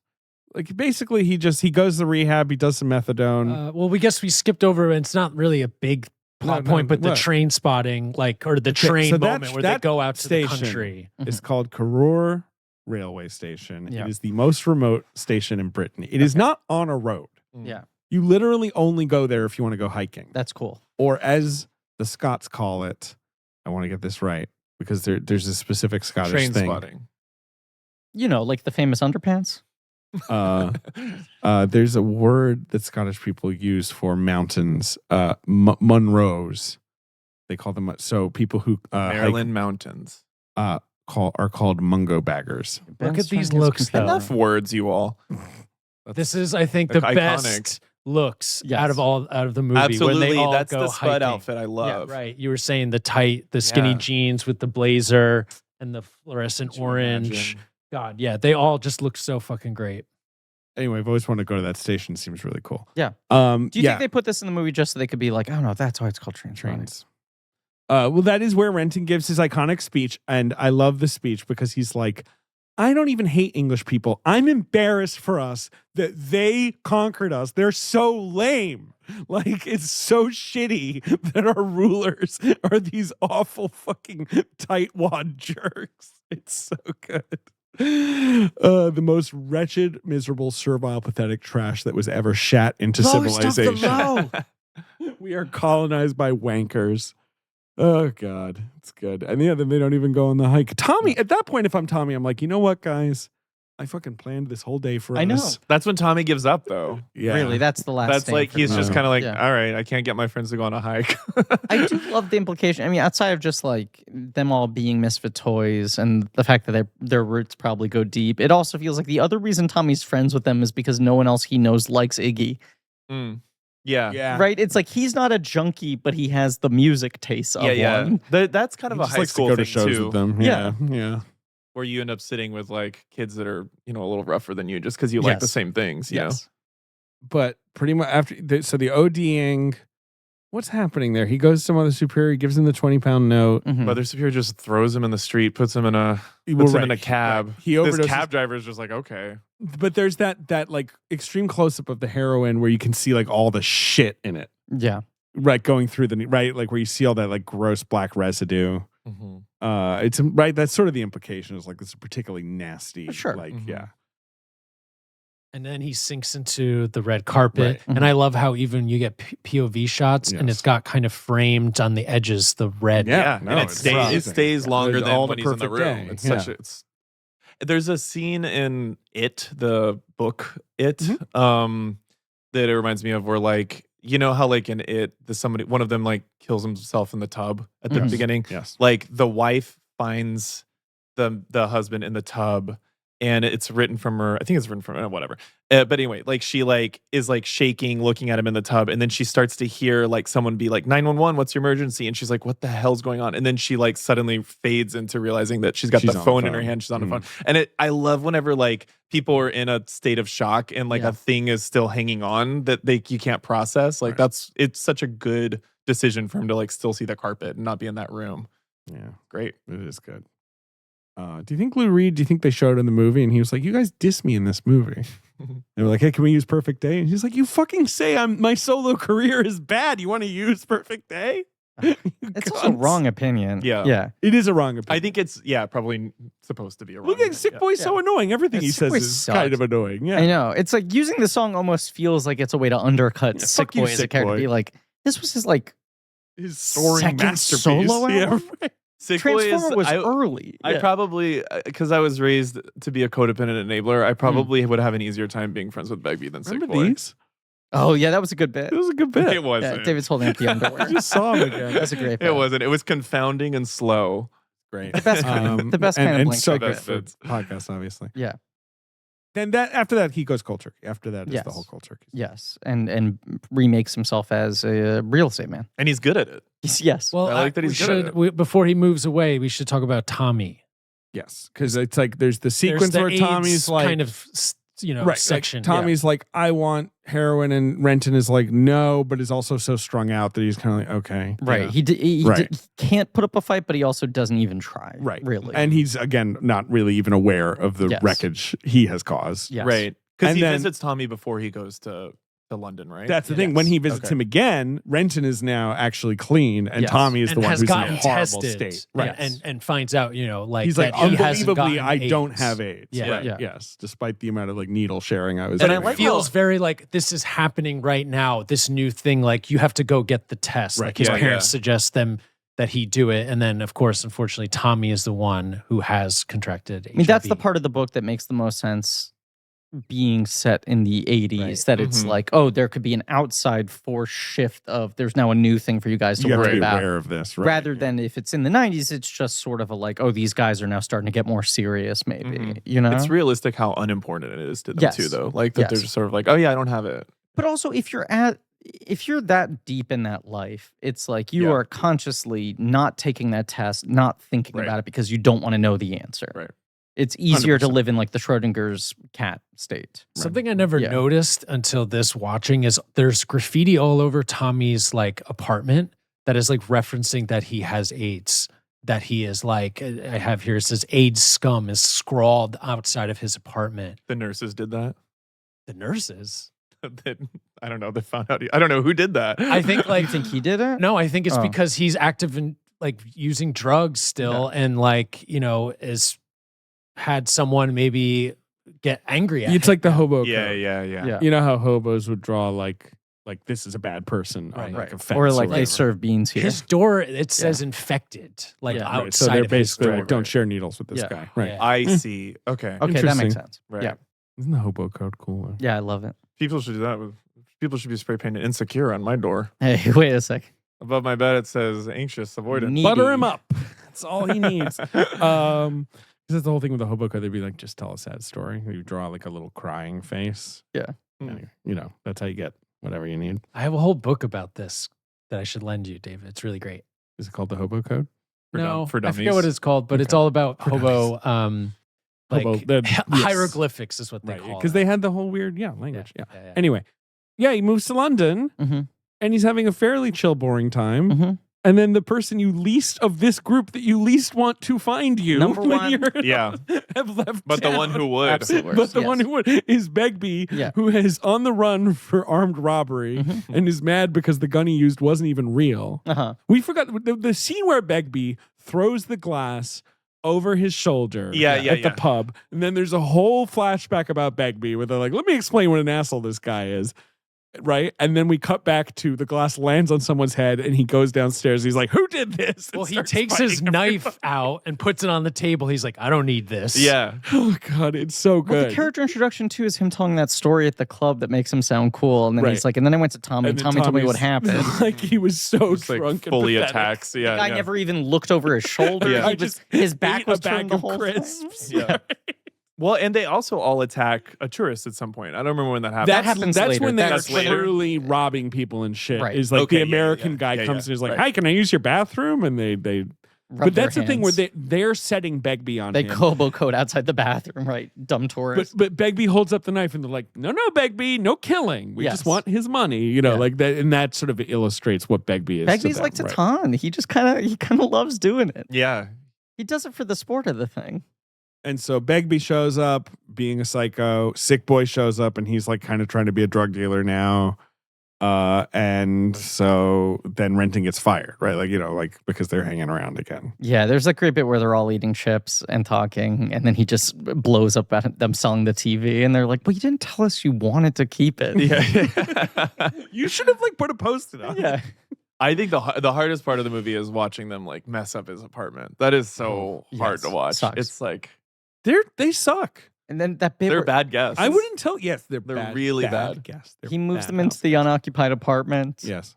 In which instead of hiding Yes. while those people come in like to look for the apartment, they decide to like jump out and be like, ah! Right. It's like, They got territorial about the place they weren't paying to live in. It's like just keep hiding for 20 more seconds. You're good. They're like demons. Right. They're like these demons that he can't shake. There is a Yes. pile of cigarette packs outside of his apartment that is fucking insane. That Yeah. they would just keep throwing it outside. Like, that's where this goes. But it's so funny because you do realize in that moment, like, oh, Rent was being pretty smart about this. He like calls it the least desirable apartment, Right. right? He like found the place that he knew no one was ever going to take. He sets them up there and it's just like, just hide your shit. And if people come to look at it Yeah. on these specific days and times, get out of the way. And instead, as you said, they just fucking jump on them like spider monkeys. Ruin everything. Yeah. Little demons. Little They're bad demons. friends. Bad friends. They really are. This movie could have been called Good Bad dressers, Friends. bad friends. They are good dressers. It could be called Bad Friends, just like a short I made at NYU that Really? never finished. Was it called Bad Friends? Mhm. Wow. What was it This about? was in the Bad It Teacher. was so not worth making. It was about Bad some bad Santa, friends who yeah. went to go visit a friend's grave, but they're at the wrong grave. And that's it. It's stupid. That's kind of funny. It was a failure. Well, you've gone on to great success. Yeah, but I made that. Okay, well, you know what? You should wear it like a fucking millstone. Right after all this is Tommy's funeral. That's when they go back. Yes. Yeah, Tommy dies. And cat related. Yeah, Yeah, he just talks but of it's like osmosis. Baby too. Like there's something about when you see the kitten, you're like, no, but they don't kill the kitten. You know? The kitten kills him. Yeah, the kitten kills everyone and then walks away with a passport. And then- the guy the guy That would've been so explaining cute. the story to Renton like Yes. so callously is like, can you believe this awful, terrible thing while the women cry behind him? But it's a similar thing where you're like, oh my God, what another insanely bad thing. Yeah. And the movie is in bummer zone at this point, but they still do just kind of go like, all right, so should we try and do a weird drug deal with Keith Allen now? Yeah. Like, you know, like it's not like they're Yeah. like, we have to fucking stop it. Right. this is a clarion call here. Yeah. Tommy is dead. The only good one. Right. Yeah. Sweet little Tommy. Right. No, instead they're like, let's buy some. Spud's out. Spud's out of jail. That's it. Spud's out of jail. Begbie's He got comes, a hot he tip. comes into the heroin. Right. Yeah. Oh, and Kelly MacDonald writes him a letter too. Kelly That MacDonald happened is like earlier. corresponding with him. Yeah, Right. yeah. She's the one being like, here's what's up. Yeah. Begbie's still a psycho. She passes Spud like wasted in the street. That's sad. I like that they never sleep together again. Yeah, Yeah. me too. She's like a friend. They're just Yeah. pals. Yeah. She does give him that brief thing where she's like, if you don't fuck me, I'll call the cops. Yeah. Which I respect the aggression of it. Like, Yeah. even though it's a lot. But but no, then they're I just wish pals. someone would say that to me.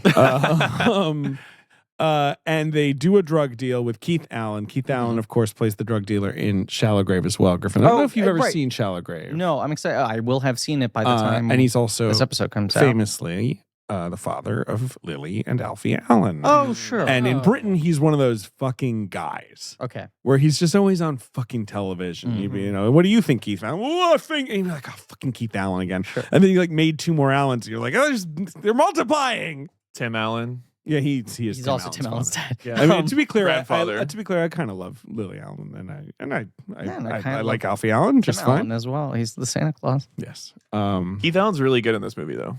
He is. That whole scene is. He's great. really effective as And- like.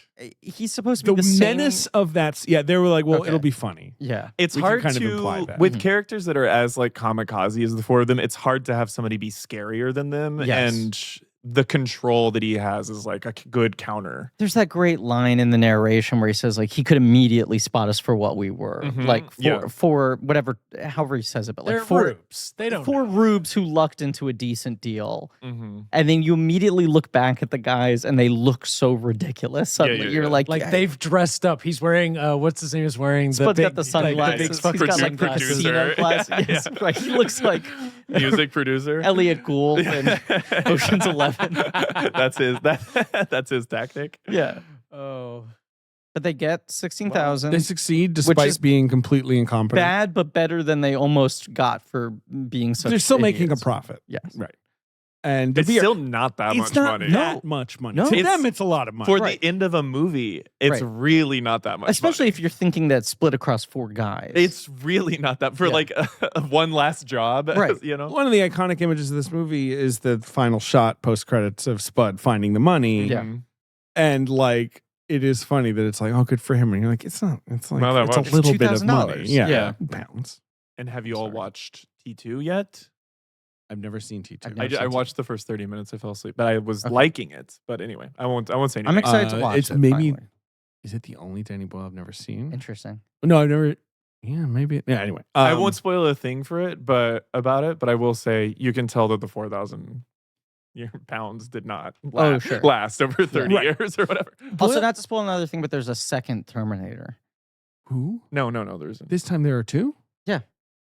T2 Trainspotting. And what yes. is it? Just a live He's made out of liquid heroin. I keep trying to cook him, and he's like, get off Yeah, me. he's uncookable. In that line, I'll choose life. Iconic line. I like that Renton's final choice is, you know what? All these guys suck. Yeah. I don't Yeah. like them. Yeah. Except for Spud. He's all right. Yeah. I'll leave him money. Yeah. Everyone else, fuck you. Which I'm also- going to make a selfish choice, and I guess I'll be, normal now. But he's not like triumphant. I don't even know if he's going to be normal. And you don't even know if he's going to. I mean, the whole shot where the face, where, he puts his face further out of focus, and then Yeah. his smile Mhm. just becomes this weird, like, rictus grin that's like Yeah. scary looking. Yeah, you don't know if it's like Well, because because he watches Begbie like lose his mind Yeah. one too many times, basically. and then he does the But- old. but even before that, they go to Toy the Story bathroom. 2, he steals the Begbie's. Oh, sure. Like taking the remote from Al. very dicey when he just takes. Or the- I I would, would not do never that. have done no, that. no, no. Begbie's gonna wake up and just You should have class you. a weapon in your hand. But while even you when do that. Begbie and Sick Boy are in the bathroom, before Begbie flips out on that fucking guy, he's already floating to Spud. Yeah. Like, should we just run? Mhm. Totally. Spud is so good in those scenes. The scaredness is really good. This is my question. Does he leave the money for Spud in the book? Or do you Yes. remember? He does. Yeah, Okay. yeah. Because it almost Same felt thing. to It's me like like a Spud thing of never hurt like, anybody. right. It almost felt to me watching the movie like, oh, with Bremner's performance, this is the one character you would feel bad for. Mm-hmm. as an audience member. This is how to tack on a happy ending to the movie. Yeah, Right. Yeah, because you're just like, who gives a shit about Sick Boy and Begbie? Mhm. I'm happy Renton walks away from this. You want Spud to have a little win. Yeah. And Yeah. he could have, he could have split the money 50-50 with Spud. He could. But he He could have, but he doesn't. didn't. Yeah. He gives him his share. Yes. No, I think in the book it's just Renton is thinking to himself, like, I'll give Spud his cut because he's all right. Okay. Yeah. Seeing him get the money is. He's got such a sweet face. Yeah. His big glasses. Yeah. But it's interesting because the euphoria that he's exhibiting at the end, it would be the euphoria that normally you would associate with like, and now I'm out forever. Like I Yes. learned the lesson and I realize I'm on the other side of it. But you're like, the thing that gave him the most freedom was like fucking over people that fuck over him. Yeah. And that's like that's as Also, it's not clear gonna, as it's gonna get. not going to last for long. Yeah. Yeah, that's the end of the film. It's really good. It's a great movie. It's a great It movie. is. Yeah, It's also it's pretty just excellent. incredibly compelling. And it is one of those things where I haven't seen it in years, although I've seen it many times. Yeah. And I was just like, right, I remember like the framing of these shots. Like it's like very so burned many in my things memory. burn in my mind. Can I you? don't feel like I love the movies that, like the Snatch and the Lock, Stock and Two Smoking Barrels, like movies that the descendants of this movie. I Yes. feel like probably I haven't seen them in forever. I don't think they're my thing. You know what I? But like, No, I think They're it's, very busy. Like Yeah, yeah. Guy Ritchie is like Danny Boyle dialed up.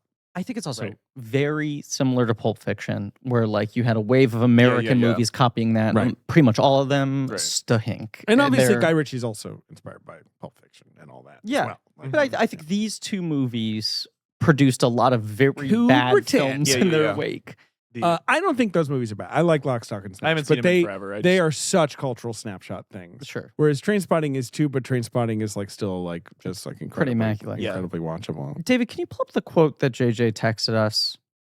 In the middle of compiling his dossiers, he went to text to spotlight one specific quote for us. Okay.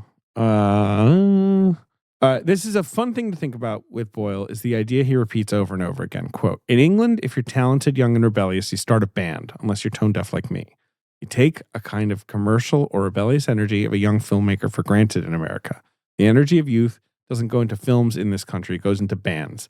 The guys from Oasis and Blur had gone into film, you'd have a very vibrant industry. It's interesting. Right? Britain does make good music.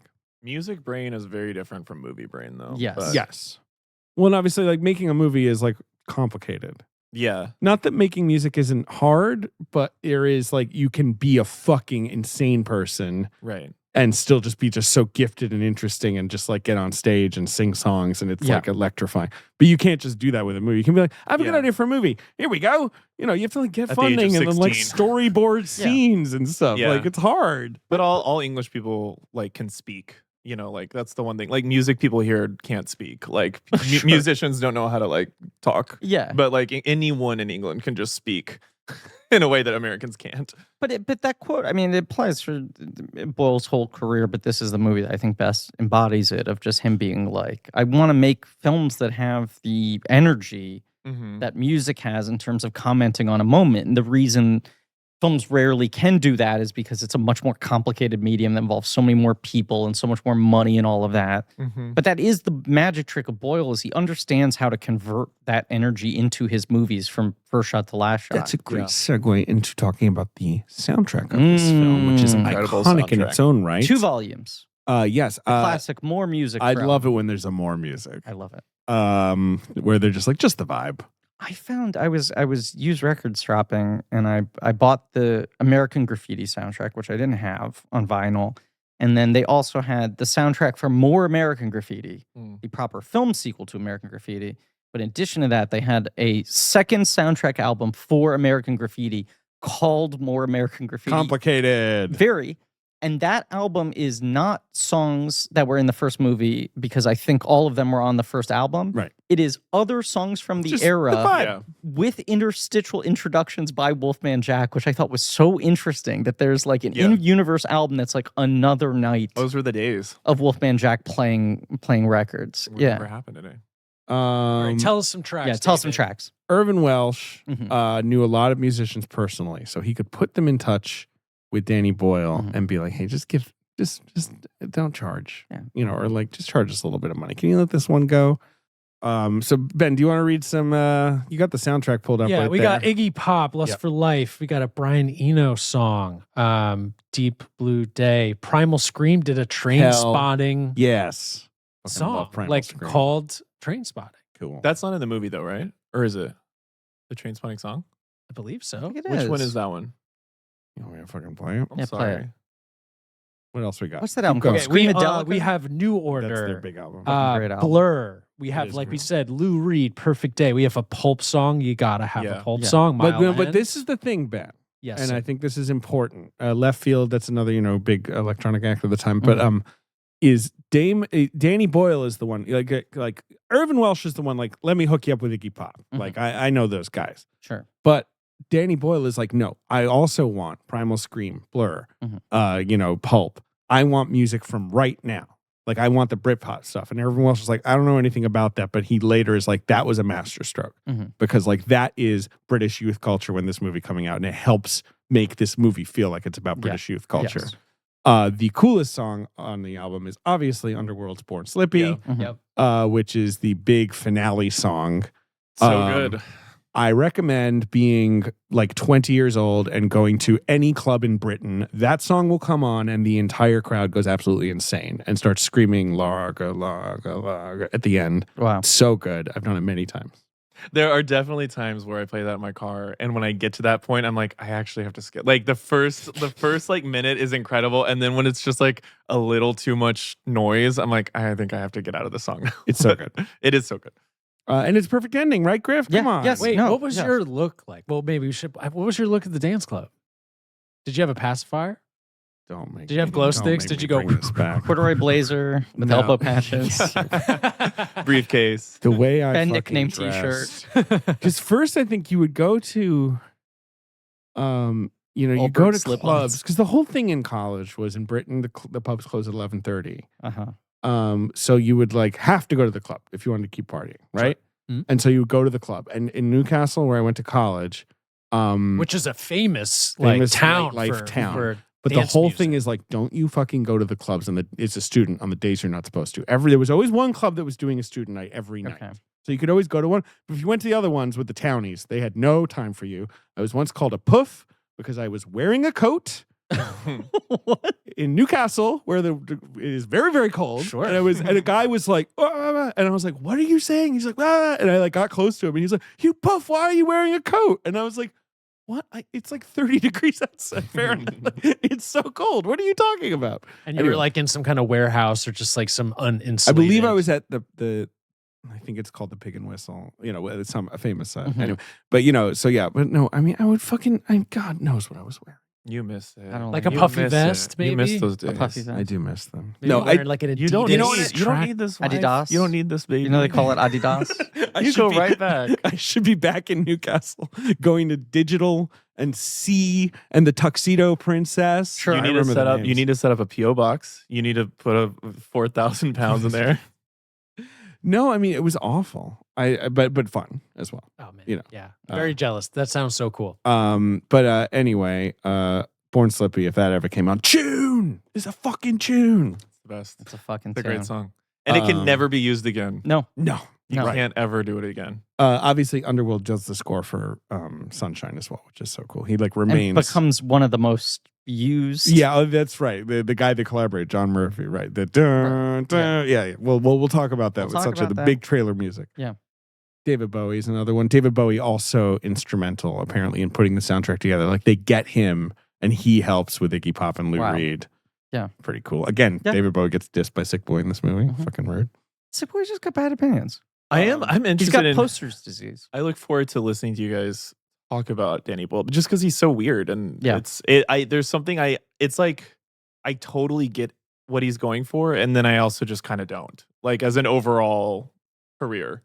We love such a good eclectic filmography like that, where someone's Yeah. working different genres, where their misfires Yeah, are equally fascinating, trying to figure out what they thought they were doing. and Yeah. Slumdog, which is like that's like a crash. That's like a movie that you're looking back, it's like no. It is fascinating how much I am dreading rewatching that movie. Interesting. be- I think I'm going to come back around on that one. I was kind of down on it at the time. I wonder. I didn't hate it, but I was kind of Yeah. like, why is this winning Best Picture? Now I feel like I'm going to watch it and be like, you know what, this kind of fucking rules. We'll talk about. But I saw it opening weekend, limited release, and I was just like, this thing is unbelievable. Yeah. And then Oh, I yeah, saw it like 3 months later in theaters when it was about to win the Oscar. And the second time in theaters, it immediately didn't work for me. Mhm. Like I already saw through it, and I have not watched it again since then. I have a hard time imagining that there isn't racist aspects to the movie, just at least through the lens, and also that it's like who wants like to whatever. It doesn't matter because Yeah. that's a million movies away. Yeah, But we'll talk I about look a I million look movies forward from to what y'all's conclusions. But one of those are. things where you're like, oh, it's very cool that Danny Boyle won Best Picture and Best Director and has Oscars. Totally, But he's it's great. in retrospect, you're like, for that movie is kind of weird. The beach. I love the beach. I love the beach. Hell yeah. So do I. Okay. Okay. This film's distribution. Mhm. There are different cuts for England and America. Okay. How different those cuts are is disputed. British distribution handled by Polygram, American distribution obviously handled by Miramax. Miramax bought it before they'd seen it. I think they were like, well, this is gonna be Sounds cool. like money. Sure. And they were apparently immediately afraid of the Scottish accents being Want to too dub it over? off-putting. I think they wanted subtitles, maybe. Selective I read dubbing, I that. also heard Yeah. to convert some of the accents and slang. That's the Morgan Boyle Freeman. said Yeah. there's this great story that the Weinsteins decided to have the film revoiced and that everywhere else it was dubbed into American, but we never found any evidence of that. Whoa. No. But the American version of the movie, apparently they did like redo their lines a little bit to make Okay. it more normal. This is according to Ewan McGregor. I don't know. It's weird that no one seems to actually know the story on this. Yes. Mhm. Whatever. The MPAA, I think, maybe considered giving it an NC-17. Mhm. Think of the children. So apparently in the original American cut, now whatever, I'm watching it on fucking Stars. I'm seeing Ewan McGregor's dick. Yeah. But maybe they sort of cut a couple frames there. Okay. Couple inches. Yeah, they just made it smaller. Danny Boyle said he loves the condom moment. Condoms are part of modern life. Usually you're unable to film them.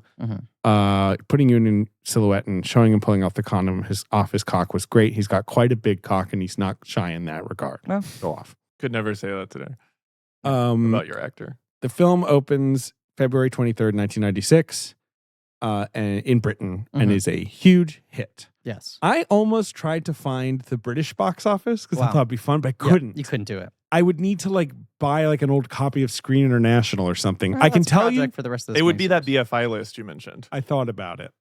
It'd be the same 10. I can tell you Jumanji was the #1 film in Britain. I can tell you Okay. that. Okay. I found that out. So Okay. people are mostly enjoying Jumanji.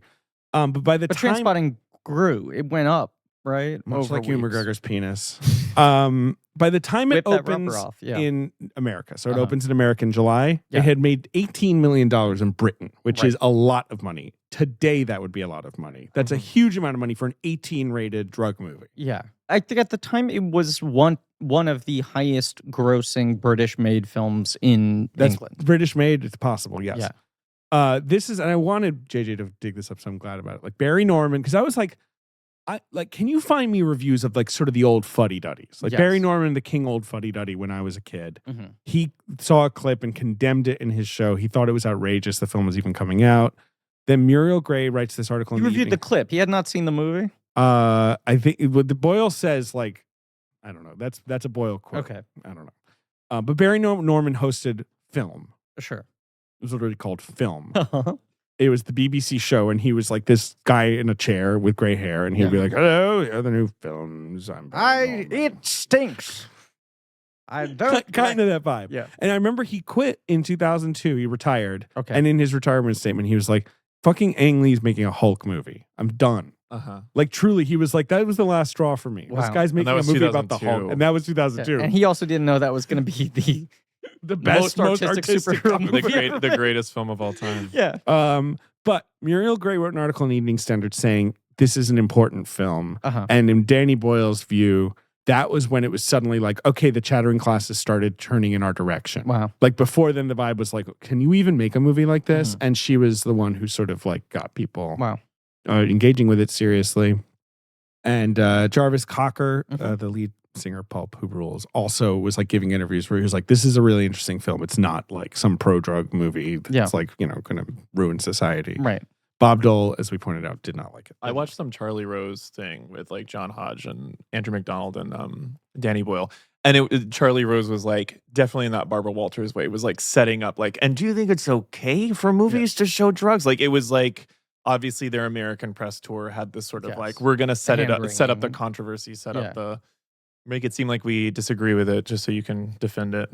This isn't the kind of thing you should be showing kids in movies. It's not like toweling off in front of your assistant, a thing that's comfortable for everybody. He's like fully blackout as he's talking about. Drugs are bad. Obviously, all the controversy is also in their favor.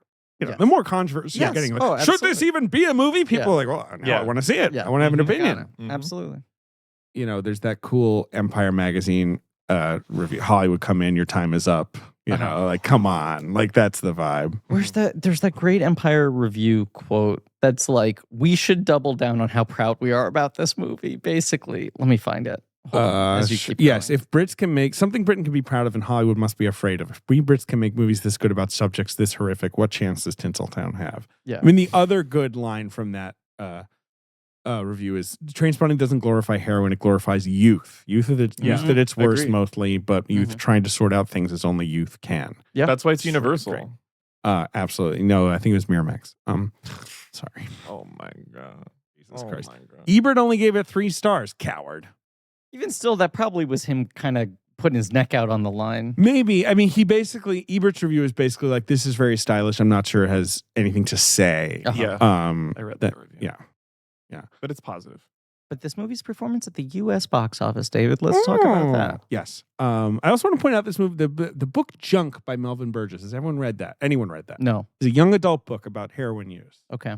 that I also came out in 96 that I read. Indelible for me. Shout out Melvin Burgess. Okay. Number one. So this movie opens in America in July. Mhm. July 19th. Sully would be proud. They did Limited, it. You know, but huge Yeah. per screen average. 8 screens. It's You know, they it's planned it number to come 21. out 14 days after my birthday. That's what they wanted. Yeah. They thought about it. Yeah. 9th birthday. Give him 2 weeks to process before. Yeah. So what do you think is number one at the box office? In its third week, it has made $200 million total. Independence Day? That's right. July 96, baby. Yeah. Was that big in the UK? Independence Day. They don't have that. It sure was. I saw it at the Screen on the Green with my dad. I was 10. But it's Guy And- Fawkes Day there. That's No, what it's that's called. in, retitled that's the in movie. fucking November. All right, yes. The ship blows up a mask. My dad had already seen it. Yeah. I remember that. And so he warned me during the autopsy scene. He was like, this is going to get intense. He was I like, this remember that. rule's too hard. I'm warning you. This thing fucking slaps. It owns bones. Number As 2 David's. at the box office, Griffin, Yeah. is a huge hit film. Okay. Summer 96, a huge hit film. Major movie star, Uh-huh. part of his comeback. Mission Impossible? No, come back. But it's one of those movies that it's absolutely insane that this movie made $104 million. Is it a Bruce domestic. movie? No. Comeback. Travolta. Okay, 96. Michael. 104. Close to Michael? Oh, the other one, Phenomenon. It's Phenomenon? And it's only made 60 in 3 weeks. So it's got such crazy legs. I know. A Turtle movie Top. that isn't even that good. No, Yeah. ham sandwich with a little bit of mustard. Number 3 at the box office Mm-hmm. is a war drama. Crazy that this was a summer movie. I Hmm. guess it's a movie star movie. Okay. It's kind of a forgotten movie. 96 war But drama. it was a forgotten it was a movie. hit. It was a hit. What did it end up at? It made 59 domestic, 100 worldwide. It's Okay. 2 big movie stars. It's got a famous not famous, but somewhat notorious performance from a young emerging star. Oh, it's Courage Under Fire. Courage Under Fire. Never seen it. Denzel and Meg Ryan. I almost invoked it earlier in An this Edward episode. Zwick film. You were saying like, well, Ewan looks so hot. He's just skinny, whatever. It's like, no, but he didn't lose weight and end up looking like Damon. Damon's a great example of him in that movie. He looks scary. Right. I see that. Yeah. And then they had the TV spinoff, Grace Under Fire. Yes. Exactly. They were closely related, Yeah. actually. Number 4 at the box office, comedy. Dumb and Dumber. No, but Carrie? like kind of stupid, but Dumb. also brilliant. It's a remake. Super brilliant. Remake. Major star. It's a remake of an American film or foreign Yes, film? American film. Remake of an American film with a major star. It's stupid, but maybe brilliant. Huh. 96. Is it The Nutty Professor? That's right. Okay, Good job. thank you. Nutty Professor, which in a month has made 93 million on the way to 128. Again, A real legging comeback it for out. Eddie. He was after that was like after 2 or 3 flops in a Yes, row. That's his big comeback. Yeah. And he wins the the National Society of Film Critics Best Actor Award. I always think about that. he Cool should win. have. He really should have. Been Oscar nominated. Yeah. Who do I have him? You should. If you don't, you're lying to Check the yourself. ballot. It's a tough year. Yeah, I do have him. For Okay. what? The Nutty Professor Oh. on my list. David Oh. David has a spreadsheet for every year what he would nominate in every Oh. category. That's good. That'll be useful. And it's then. updated constantly. Tom, Wait. Tom Cruise, Jerry Maguire, Uh-huh. William H. Macy for Fargo. Good placement. Yeah, he's the lead. No, I Right? know. Him and The Francis. Oscars got it wrong. They did. They did nominate him though. So Mhm. Tip of the hat, but put him where you belong. Eddie Murphy, Nutty Professor. Uh-huh. Bill Baker Hall, Hard Eight, Okay, wow. and Ewan McGregor, Trainspotting. Yeah, it's a good 5. That's Harrelson is the cut there. And I do love that Or- performance. People versus Larry Flint. I do love that performance. I love that Oscar nomination. And you've self-identified before as a slut for Woody? I do. I love him. I fucking love Sluff. He's I on love these- sluts. there's No, I a- love Woody. He's on these billboards in LA, like him as like a Twinkie, like 15-year-old, and like it's for some like cannabis store. Oh, it's not a movie. That's not a high concept No, premise for but a movie. I think he partly. It's called like something like Get High isn't the word. I don't know. But it's like airbrushed to death. No, it's truly just this picture of him Oh, being it's like actually a hot a picture of- 14-year-old. And I Jeez. posted it being like, what is this? And everyone was like, that's Woody Harrelson. What a weird guy. Yeah, what a weird guy. Number 5 at the box office is the movie that we may do this box office again one day. It's new this week. It's a horror film. It's a flop. Is it The Frighteners? It's The Frighteners. Wow, that was fast. Yeah. Yeah. No, I mean, look, I love that movie, and I also just know what a notorious bungling of a release that was in terms of putting that movie out in the middle of July, and it bombing really hard. 100%. It was a thing where it was like supposed to be Halloween, and then they were so happy with how it right. turned They out. moved it to the summer. It's like, why? They moved it to the summer and like made that decision a month before it was going to come out, and they didn't have time to basically advertise it, and they were just so bullish the thing was going to hit. Very strange because We it's gotta not do an Jackson. easy sell or No, title. no, it's a complicated We got to do premise. Jackson. And it's Michael J. Fox, but in a role unlike what he'd done before. And then they end up on this poster image where his face isn't on the poster. Like the poster image, I think is striking in and of itself, but does not sell that movie at all. Yeah, I agree. Have you ever seen that movie, Ben? You'd like so it. good. You will like it when we do Peter Jackson. Now, the other thing that I want to know. It's like the last Michael J. Fox vehicle in movies. He goes to Spin City after that, and then but it's like, so you got that top 4. They're all holdovers. Okay. And then Frighteners is new. And then there's 3 other new movies, 6, 7, 8. Fled. Okay. Remember Fled? Absolutely do not Stephen remember Baldwin Fled. and Lawrence Fishburne are chained together Wow. and on the run. Do not remember that. It's kind of like an action comedy. It's okay. Okay. In my memory. Multiplicity, Oh. which is a real bomb. Yeah, wild Opening number how hard 7. that movie bombed. I'm sure Ben's seen Multiplicity. Of course, it's funny. Yeah, it rolls. He makes too many of himself. Yeah. And they get dumb. But also, the movie solves the problem that the mistake that most movies make. Not enough Michael Keaton.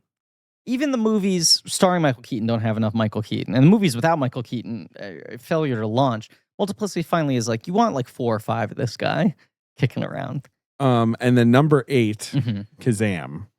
Shaquille O'Neal's Opening? Kazam opening. So there's like bombs ahoy I mean, this week. Seriously. You have 3 big But movie it's like star in movies. the middle of a hot Hollywood Yes. summer. Yeah. Things are going great. It's Yeah. just like, they're like, you love Independence Day. Would you love to see Kazam? And people are like, I'll just see Independence Day again. Thank you very much.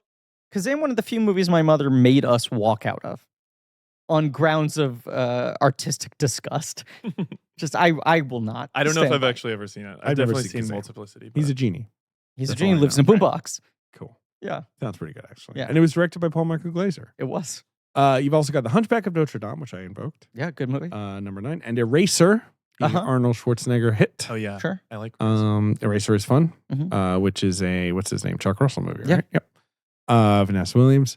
Also, Harriet the Spy. I mean, a little a boring. masterpiece. I found it boring. Harriet? I found it boring. Harriet's so I good. never got it. I rewatched it recently. So fucking well directed. I should Trainspotting goes on to make $16 million domestically over a long run. Uh-huh. Makes $70 million plus worldwide, and gets an Oscar nomination. Yeah. And Danny Boyle is off to the races. I was gonna say the same thing, David. I was gonna phrase it the same way. What do you think y'all's like thesis statement about Danny Boyle is going to be? You gotta find it on the way. Choose life. No, I don't know. Yeah, I guess don't it know is. either. But I mean, like to me, the whole thing with him is like he is fearless. Yeah. Not in a way of like he's hanging off of helicopters, but in the sort of way of like, I don't know, I'll try anything. Like Yeah. I'm not gonna just like stick to projects that make sense, quote, make sense for me. Yeah. Like something like Slumdog Millionaire, especially, is something where you're like, Danny, what? No. Yes. And he's Yeah. like, I kind of have a good vibe. And it's like, well, I'll take my best picture trophy. Thank you very much. You know, I kinda- 127 hours too is that way. I want to get to this point of like, I don't know if we can, we'll reach any greater understanding, but like, it is such a condemnation of the state of the film industry right now that Danny Boyle essentially can't get movies made. Yep. And like his last two movies were Trainspotting and Yesterday. And Trainspotting is him being like, okay, all right, Trainspotting 2. I'm finally doing. Right. I'm doing Yeah. T2. And it like, no one notices it. No one realizes that actually happened after like Yeah. 15 years of fans demanding they It's make part that of it was movie. part of the COVID haze too. Yeah. It feels. Yeah. But it was 2016. That's what's wild. No, really? Yes. No, not 16. When is it? 17 maybe? Oh, okay. This is Fully, what's okay. wild. Yeah. 2017. Well, I got COVID in 2017. 2017. Yeah. You were patient zero. Yeah. But then Held yesterday, it in. I remember seeing yesterday and saying to you, David, like, why the fuck Danny Boyle make this? And you were like, because he wants to make a movie, and what else is getting made? And it was like, oh, it's like Richard Curtis and Beatles as a franchise gets Yeah. Danny Boyle a green light, and that's after he's left Bond. Mm-hmm. He almost does Bond, and it was him being like, fuck it, I'll finally do a franchise movie. Mm-hmm. He gets fired from that movie for like refusing to compromise his radical ideas about the franchise. And now he mostly just makes FX series. Right. Yeah, which is The whatever. Pistols Make a movie, one, buddy. right? The Pistols Yeah. one was Yeah. okay. I watched that. I enjoyed it. Mm. It looked like it was Trainspotting like fan fiction. It looked like it was like And I it's will just say- lots of camera movement. It's Yeah, yeah, really, yeah. really just big and loud. It's a bummer that guy can't in perpetuity get $20 million a year to make whatever he wants. it's a crazy time. He I works will say- cheap. He's not an expensive Agree. guy. I like- no, and I he liked knows what he's Yesterday. doing. Yeah. Yeah. I actually liked Yesterday. I feel like a lot of people don't, but You threw out that you I love it. yesterday I was actually- your I two had picks were you love- said Trainspotting or Yesterday when I asked or the you. beach. I love the beach. I Sure. love the beach. Uh, But Yesterday. you I got- will say we have have me back. we have a pro Yesterday guest lined up for Yesterday. Okay. David and I are not Yesterday fans, but we have booked someone who is ready to really go to the mat for Yesterday. Well, let them know I'm single. I will. I only saw it once. Maybe I'll like it more the second Maybe time. we'll love I it was like now. tired. I think it's a plane movie. It's a great plane I movie. kind of wish That I'd makes seen it on a sense. plane. Because I saw I it didn't like see it on a the plane, but I think it Tribeca would be. premiere. Yeah. And I was like tired. And I was like, for fuck's sake. But I was so in the bag for it. Like the trailer, I was like, oh, this is gonna be my kind of cheese. Like this is good. I want a good cheese. It Right, made yeah. choices that I saw it on a good day, and it made choices that I wasn't expecting. It to make. certainly makes choices. And I was one of the choices I cried, Wow. Wow, Well, okay. we can talk about it. We'll talk off about mic. it. but I do think movies are going to come back. I hope so. I think that all Yeah. these streaming platforms are going to collapse. Oh, 100%. everything's as we happening enter- before our collapsing. eyes. It's happening. We're going to Yeah. enter Enough. World War III. Yes. To me, Streaming honestly, I platforms know are this sounds collapsing. crazy, but it's Yeah. the Chapek thing where I was like, there's actually some internal awareness, I think. Yeah. I mean, there's other stuff going on there. But anyway, we don't need to The talk thing about I want is just, new Hollywood happens because people started supporting those movies financially, right? It wasn't like studios suddenly just wanted to speak to the youth movement. Mm-hmm. It was because those people were showing up and supporting those films. Mm-hmm.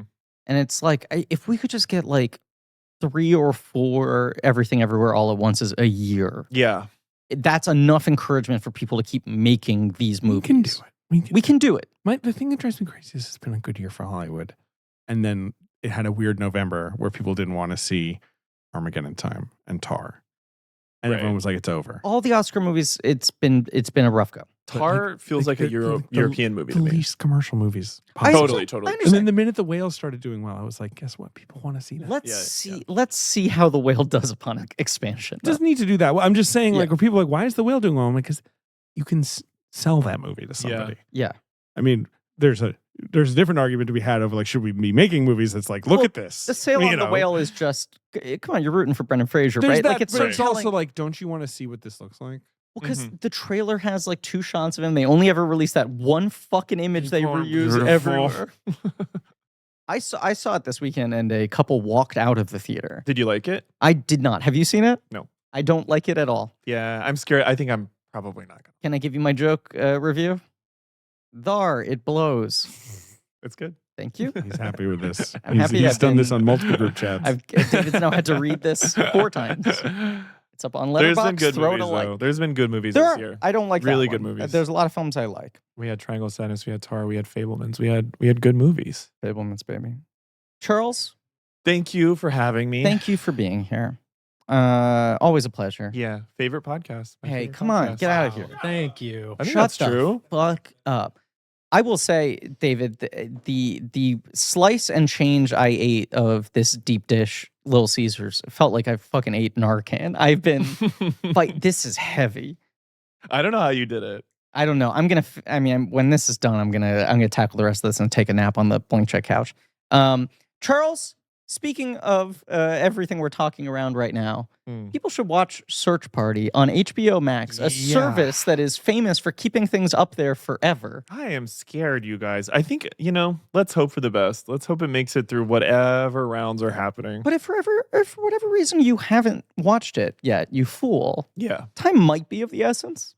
We know nothing. Don't You can, jinx like, it. buy Don't it jinx on it. iTunes, You right? can always buy You it can on always iTunes. buy it on iTunes. Physical release? There's been no plan. Well, I don't know. I don't know. Maybe I have no season idea. one? I Okay. have no idea. Yeah. Yeah. No, yeah. Watch it while you can. Watch it. Yeah. One of the great shows. You're one of the great people. Thank you. Look forward to having you on again. Thank you. I look forward to doing yesterday with that other person. Yeah. We'll tell you who it is. A good person. Not long overdue on the show.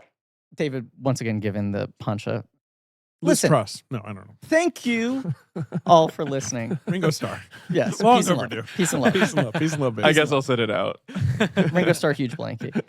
What's this movie about, mate? Yeah. It's about peace and love. He thinks it's actually John. There he is. Hasn't returned my calls in decades. Thank you all for listening. Please remember to rate, review, and subscribe. Thank you to Marie Barty for our social media and helping to produce the show. Thank you to Joe Bow and Pat Rounds for our artwork, Liam Montgomery and the Great American Novel for our theme song, Alex Barron, AJ McKeon for our editing, JJ Birch for our research. You can go to blankcheckpod.com for links to some real nerdy shit, including Blank Check special features, our Patreon, where this episode's coming out end of January, so we'll still be doing the Kotze trilogy on Patreon. I hope I'm alive. Don't we all? Nakoi Katsi. That's coming up. Coming up. That's coming up. Pure vibes. Ben's gonna eat CBD dog bones on mic. Crunch, crunch. Crunch, crunch. Tune in next week for A Life Less Ordinary. And as always, I can't wait to finish this little pizza. This little pizza.